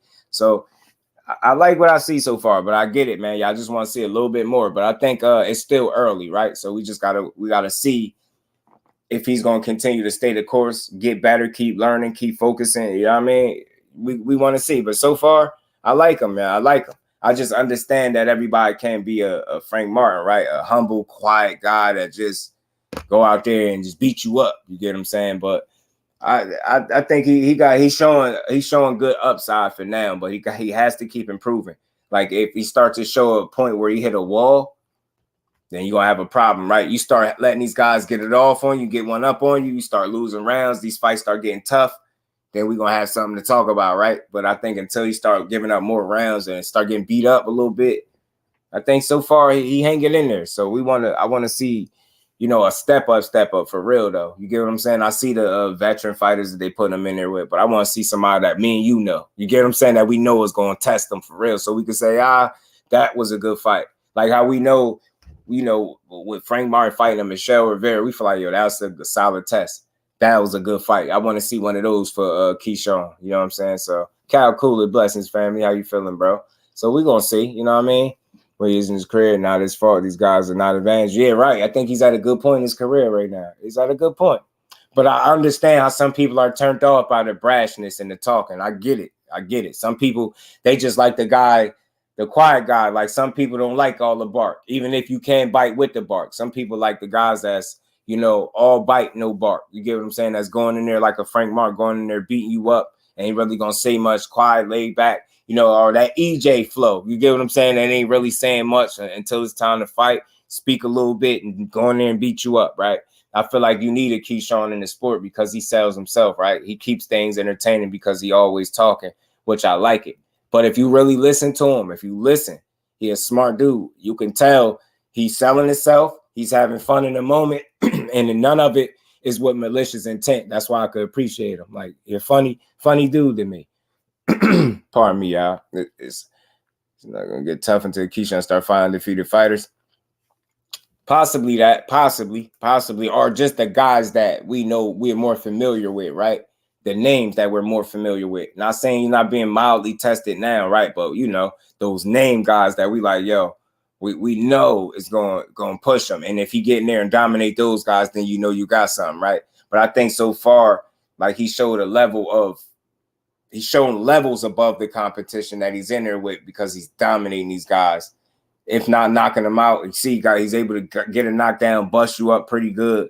He's able to work you over a little bit. So he just got to keep building on that, right? He just got to keep getting better. You know what I mean? He's very early in his career. He got a long way to go. Long way to go. To work for Rolly, right? DB3, Keyshawn versus Frank. I'm telling y'all now, that fight is a lot closer than what people think. I'm telling you right now, it is.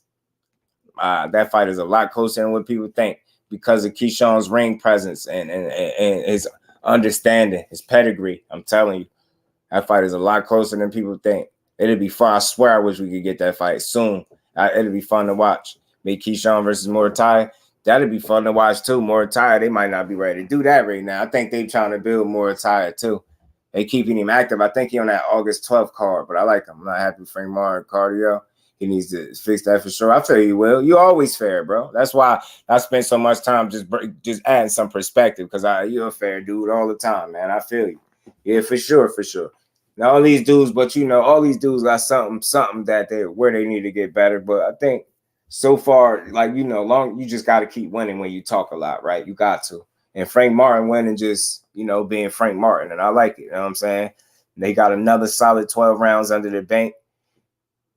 For him, man, he gonna get better because of it, man. Frank Martin gonna be better because of it, man. I was watching Arguello and Mancini, boom with 20 and 14 complete competitive rounds. He got stopped, but he came back to be a champion. How's that for a step up? Yeah, that's wild, man. That's different, man. Them dudes back then, you know, Thread was like they was on another level, man. They was on a different type of time. Them dudes was, you know, boxing was crazy back then, boy. They used to go in there and go for everything. Oh, man.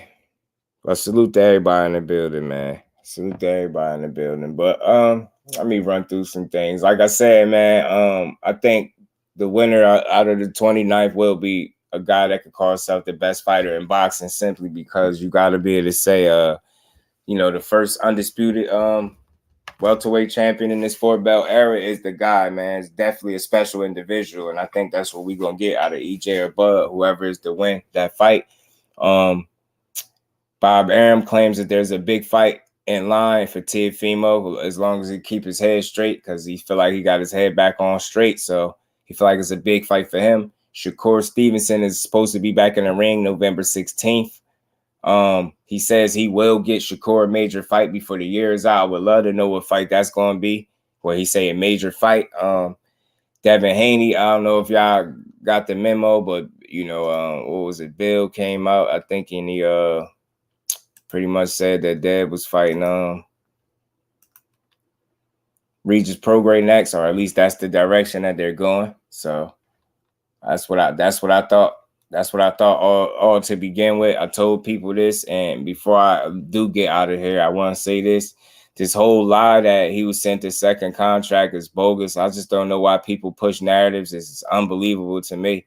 But he was never offered no second contract. In fact, he went to 2 sanctioning bodies to try to make the fight, which is something that everybody said he wasn't going to do. And people still trying to make him look like he had ducked, when in fact, it's nobody ducked nobody. He damn sure ain't ducking. He just didn't accept 25%. When you know your worth, you set your worth, and you don't let the people do it for you. That's what SHAKUR did. I respect him for it. I respect him for having some morals about himself, and told them, you're not going to throw me pennies for no damn belts that I'm eventually have to pay for after I beat this dude anyway. So at the end of the day, I don't think you have to take the first offer given to you. He made the only move that he could make was go straight to the sanctioning bodies and try to wait for a purse bid to take place. And when it was time for the 21st to come, because they initially gave Devin Haney a deadline, the 21st came. He requested for extension. They granted him a 6-day extension that would have made to the 27th. As I'm hearing today, or even before today, that Bill Haney pretty much indicated that Devin is moving up to fight Regis PROGRAIS. So that would mean that he had options instead of waiting for SHAKUR. As what that deadline stated, either you fight SHAKUR at 135 or Regis at 140. It looked like he's going to go to the ladder and go to 140, where he is healthier at, where I expected him to go in the beginning, instead of just dragging people through all this BS and not saying exactly what you was going to do. It allowed people room to then drag fighters' names through the mud and call people ducks that ain't never ducked a single soul in boxing. And I hate the fact that people don't think for themselves, and they rather push narratives and spew rhetoric rather than do your homework. Stop being fanboys and actually talking about the sport of boxing. Not just Devin Haney, not SHAKUR Stevenson, not Tank Davis, not just them popular fighters. Talk about boxing every single day. People don't do that, so they cool with spewing rhetoric half the time, and I don't be wanting to hear it, man. It makes it bad for the sport. It don't build the sport up. People make up their own facts as they go along, and it's just crazy out here. So all that, it was a second time to salute, fam. Pardon me if I ain't catch you. And that's what it sounds like. You get what I'm saying? He going up to 140 like we knew he was going to do. Can y'all please stop pushing this false narrative that Devin Haney then sent him another contract? There's nobody can send me a link where I can go look this up. People are just making stuff up, and I've never seen nothing like this in the sport of boxing in my entire life. I'm going to say this, and I'm going to mean it. The minute that SHAKUR got to 135, the entire energy towards that man has switched up. They know he is a threat. They know we looking at his potential generational talent. They know that's one of the absolute best fighters in the sport. This is why everybody that was spewing rhetoric they rather talk about all this personal negative stuff than actually talk about who they think will win an actual fight. That should tell you everything you need to know about this matchup. They never wanted to see it, ever. They said SHAKUR would not petition to be his mandatory. He wouldn't do this. Won't he do this if he got a problem with the split? They went to 2 different sanctioning bodies, WBO, WBC. This man elected Regis PROGRAIS. That has nothing to do with SHAKUR. It's over. There's going to be no Devin Haney, SHAKUR Stevenson fight. Salute to both of them dudes. I don't think neither of them ever ducked each other, and I don't think they will duck each other. Just like SHAKUR said, the only reason he feel like Devin Haney is not fighting him, as I already stated, is because I don't feel like he'll be 100% at 135. It's not because he's scared of SHAKUR. He know damn well if I just wasn't 100% against Loma and I had a close fight, SHAKUR is a very dangerous fight. Tank is a very dangerous fight if I stay at 135. But instead of keeping it real and saying that, he made it seem like it was a chance we was going to see him at 135 again. And y'all drag people name through the mud, all just for this dude not to fight at 135 again. How we all knew he wasn't going to do in the beginning. That shit pisses me off. We all knew this. But instead, the rhetoric and the slander sounds more exciting. Let's just make SHAKUR look like he ain't never want to fight him. This dude went to 2 different sanctioning bodies. He said his team is working behind the scenes to try to do everything in their power to make that fight. But I guarantee you, when Mr. Haney makes his decision and goes to fight Regis Prograis, y'all still gonna call Shakur Stevenson a duck when he could have made a decision to fight him. If he had any intent on fighting Shakur, he would not requested an extension on a deadline that was the 21st. He would have made a decision then that he wanted to fight him. All that other stuff is garbage. Sent another contract, garbage. You can't find it nowhere. There's no link. There's no information on it, but people will run with it. I'm tired of it. It's garbage. Let's build the sport up. Let's get rid of all the satire and the garbage that's in the sport that's tearing it down. Stop trying to look for reasons to make a fighter not who he is, and respect. When you get a good fighter, respect him as the fighter that they is, because that's all that man been about is smoke. And it's the same thing for Devin Haney, which is why he's in a position that he's in now where he has choices. Not because he's ducking anybody, because he has choices. When he go up to 140 and fight Regis Prograis, you think JusDueBoxing is going to make a video talking about he ducked Shakur? That's weak. He ain't ducked nobody. Shakur said it himself. The only reason he won't fight me here is because he know he's not 100% here. And that would be very, very risky for him to fight me here. So instead, he'd rather go up to 145 where it makes 140, where it makes sense, where his body's telling him to go, and go continue to be great. That's what you go do, Devin. Go continue to be great. So I don't know about anybody else, but I'm not with the narrative pushing or the rhetoric. Shakur Stevenson is one of the best fighters I think we got in boxing till somebody prove otherwise. Devin Haney is one of the best fighters in boxing till somebody prove otherwise. He got options. I think we know what his option going to be. He ain't fighting nobody at 135 again. You're not taking that type of risk. I don't expect you to take it. If you do, you will get an exceptional amount of credit from me for doing it. But as it stands, I think you're going to 140.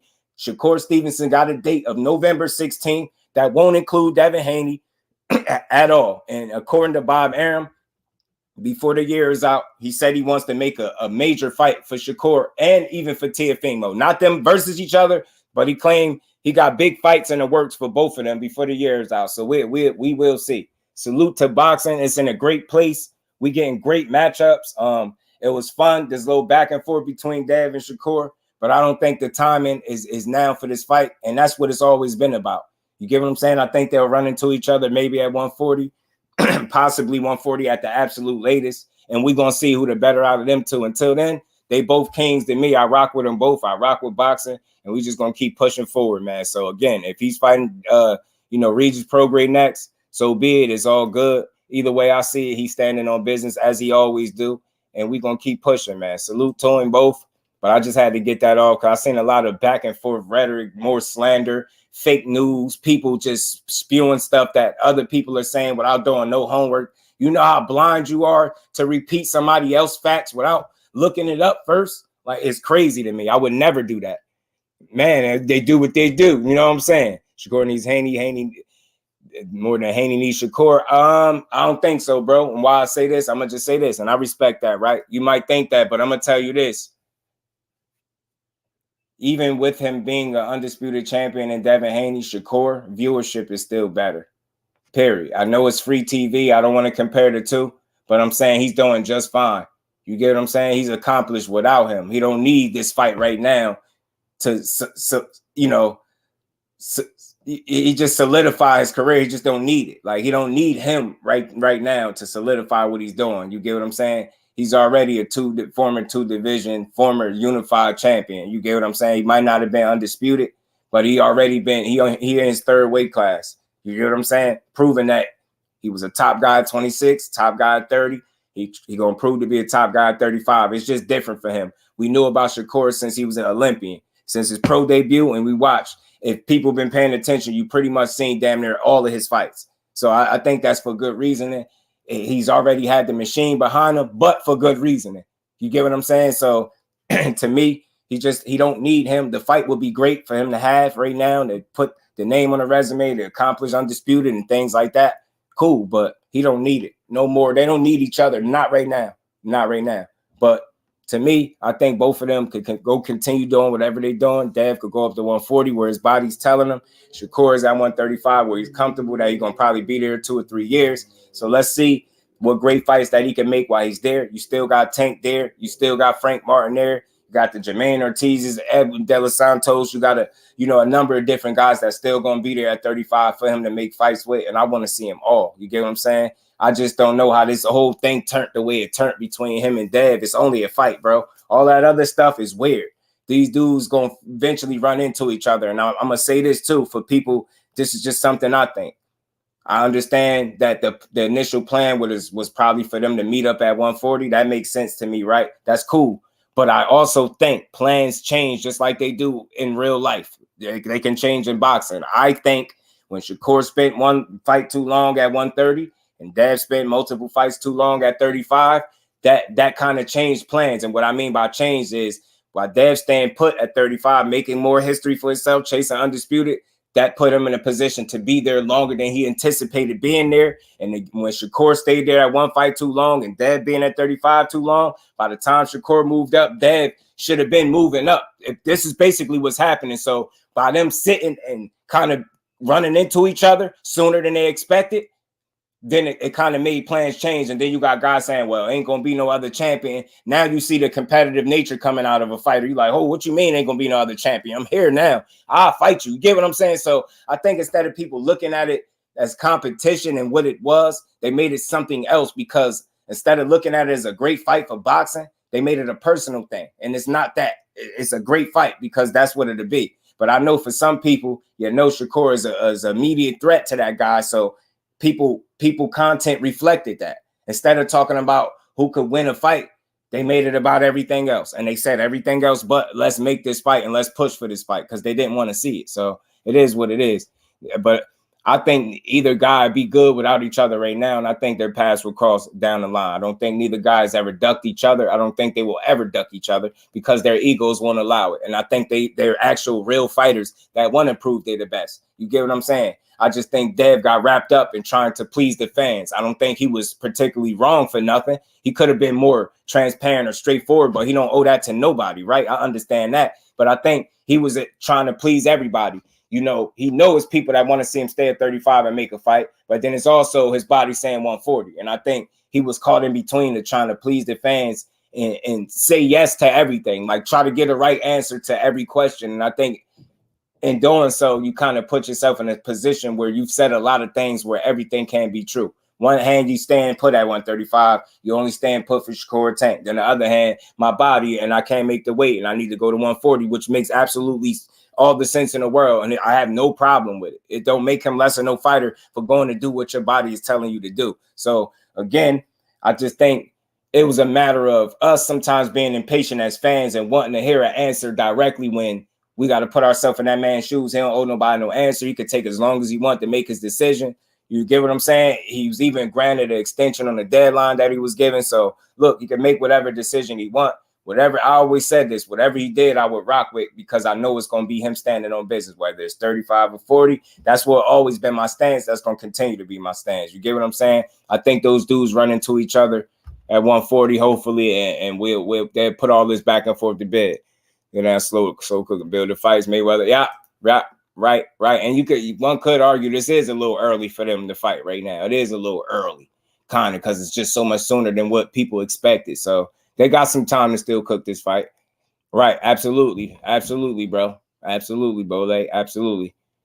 Show any support to Shakur. You're Devin hater, right. And I'm right. Well, we're going to keep supporting Dev and Shakur both because we rock with boxing, man. Bums, I'm going to say this, man. I'm going to say this because people say you call it bums, right? You call it bums. I'm going to call it this. Outside of Lomachenko, Devin Haney fought all people that he was supposed to beat. The only 50-50 fight on his resume is Lomachenko. That's not in the effort to slight him. That's the reality of it, right?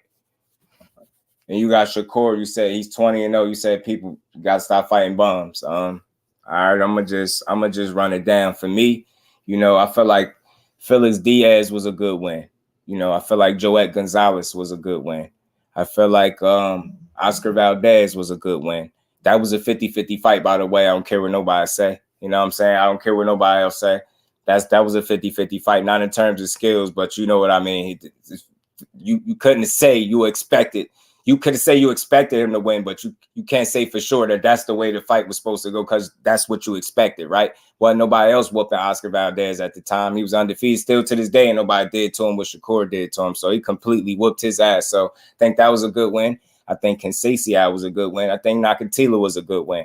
So I think that's about 4 or 5 fights that I named out of the 20. I mean, if we being honest, and to note, SHAKUR hasn't even fought a guy with a losing record. So you could go check that on the box record as well if you want to. He ain't even fought a guy with a losing record. So when people say he fought all bums, I just say people don't do their homework. Nakatila was looking like a hell of a win all the way until Raymond Morataya dispatched of him in like 2 rounds. You get what I'm saying? Look what he did to Miguel Berchelt. You get what I'm saying? Look at the wins he put together after SHAKUR outclassed him for 12 rounds and dropped him. You get what I'm saying? So he got a handful of wins that were quality, but because people don't do their homework, they don't give credit where it's due. Christopher Diaz was picked. He was one of them top-ranked prospects that was supposed to be good. You get what I'm saying? I think he had 1 loss at the time SHAKUR fought him. He completely outclassed him and whooped his ass. He don't get no credit for that. Nakatila as well. Like I said, Jamel Herring was a good win. I don't give a damn. He's old. That's a champion. We so short-sighted in boxing. We don't know how to assess what a good win is and a bad one is. We don't know what a bum is and in a low level. We just don't know the difference. We don't. Like, so again, he got a number of wins that were credible wins, but if you're a fan that's just always looking to complain, then you see no credit. You see no area to give him credit for anybody he's fought. And like I said, that's not me being a fan of him. That's me being real. I know quality wins when I see him. You get what I'm saying? I know fights that are deemed as good tests and solid tests. Keyshawn, good win. Valdez, great win. Nobody was touching Valdez. He was looking scary. Look what he did to Berchelt. Man, look what he did to him. And that was before Nakatila did it to him. You get what I'm saying? Look what he did to him. Joel Gonzalez was undefeated at the time. He beat the hell out of him. Christopher Diaz, 1 loss at the time. Beat the hell out of him. Nakatila had like 1 loss at the time. He beat the absolute hell out of him. Didn't lose a single round. For everybody that's saying his off night was Nakatila, I just want to point that out. He didn't lose a single round and got a knockdown in that fight. So again, people just assess things totally different. I don't call fighters bums for that reason because it shows zero respect for fighting boxers at all. Like, it just bum this, bum that. We hear that too often. We don't give people credit for being solid tests or good fighters. You get what I'm saying? So I don't know, man. And again, I say this: name the fighters that he's supposed to fight, and watch how fast you run out of names. When you sit there and really name the guys that you think wholeheartedly that will give him a test, I'll be surprised if you come up with more than 5. You get what I'm trying to say? So when people say who need to stop fighting, think about it. He just got to a weight class where already he's getting turned down. So when people say what he got to stop doing, no, people got to stop turning down smoke when it's time to fight. You get what I'm saying? Fans make more arguments for these fighters than the fighters make for themselves. Everybody in the world told me Pitbull Cruz would be a tough fight for him. Look what he did. He said no. Everybody was coming through. Williams and Payda would be a good fight for him. Now they're passing the buck to Edwin De Los Santos. So I want to see that next. You get what I'm saying? Let's see it. King Kongs was good with it, bro. Appreciate you stopping through. Pardon me if I missed you. SHAKUR leagues above Santos. I think so too, but I would like to see it 10K because it has shut a lot of people up. You know what I mean? You just need big names. Yeah, King Kongs, he need them names on his resume, bro. I know he got to keep proving it. I'm not anointing him the king or none of that. But the way I assess his fights is this a guy that barely give up rounds. This is a guy that you can't even land double-digit punches on per round in any single round against. This is the guy. So it's like, I don't know. I think it's a level of special when you consistently fight guys and they can't land double-digit punches on you. You got guys landing 1 and 2 punches in a round and crazy shit like that. You get what I'm saying? So I don't know, man. It's just a level of special that he show you each and every time that he's up at bat. And I think if you just watching with a clear head and not being emotional, you're going to see what you see. It's a damn good fighter, bro. Damn good fighter. Damn good fighter. He just need the names to prove it. And, you know, like I said, people said Pitbull would have been a test. Pitbull and his team wasn't even confident. They said Zabeda would have been a test. He throw 100 punches around. Him and his team turned down the smoke. They ain't even confident. Kambosos running his mouth. He told Kambosos to his face they beat the shit out of him. You get what I'm saying? He don't want nothing to do with him. So, again, the pickings is slim. Edwin De Los Santos talking, so that's why I say make the fight. Jermaine Ortiz say he had knocked SHAKUR out or something like that, so make the fight. You get what I'm saying? It's some solid names for him to fight, and I want to see these fights, y'all. We want to see him. You know what I mean? But fight week, hell yeah. Let's go. Cool boy. Let's go, Monster. Come get the people a great fight. Yeah, I want to see Edwin and Shakur. Hell yeah. Frank and Cruz. Yeah, me too. Give me. Made a statement, then ran away. You know what I'm saying, man? Talk to him, man. Shakur's the closest thing to Floyd. I'm telling you, man. So y'all smash that like button. But like I said, this fight week, we got some great action. We got the fight coming up, but we got Cool Boy first. We're making a pit stop in Japan, and Cool Boy gonna bring them Jones back over to Philly. You know, like I said, he gonna bring them Jones back to Philly. Ryan Garcia say he gonna whoop ROLLY'S ass. You know what I mean? He ready to take over and get a title at 140. Tank Bank Davis, we waiting to see what's next from the Cash Cow. I think DEVIN Regis is down the pipeline. I can't wait to see it. I think that's a great fight for boxing. I'm not here to complain. I'm here to salute and support. So that's what I'm on. Salute to TEOFIMO.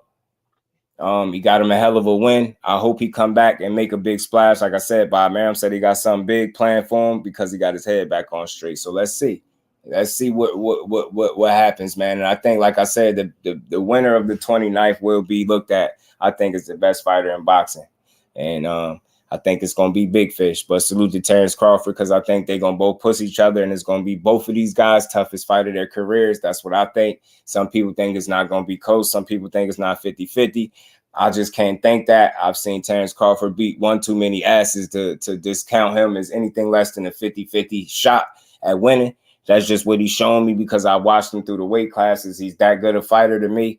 And I've always said that. But I do think, you know, they're both dogs. But I think Earl just got a little bit more bite in his dog than Terence Crawford. And I think for that reason, he's going to win. I think reasons like temperament, game plan, execution, style, pace, you know what I mean? Conditioning, punch output.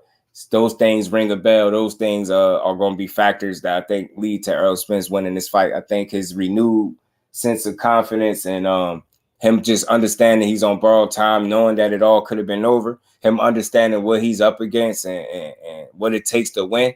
I think Derrick James understanding his fighter better than any trainer could understand a fighter. I think they got one of the best relationships in the sport.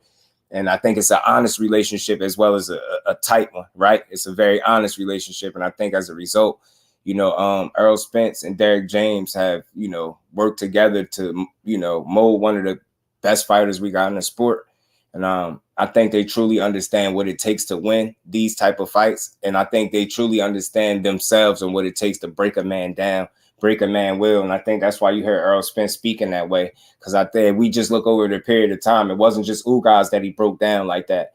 He had a number of opponents that he broke their eyes, swelled their eyes up. It was a number of different guys. It wasn't just Kell Brook. It wasn't just guys. I mean, he beat Danny Garcia eye up, Lamont Peterson. I mean, he beat a lot of guys and their faces and eyes up. So I think he's going to aim to do the same thing come fight night.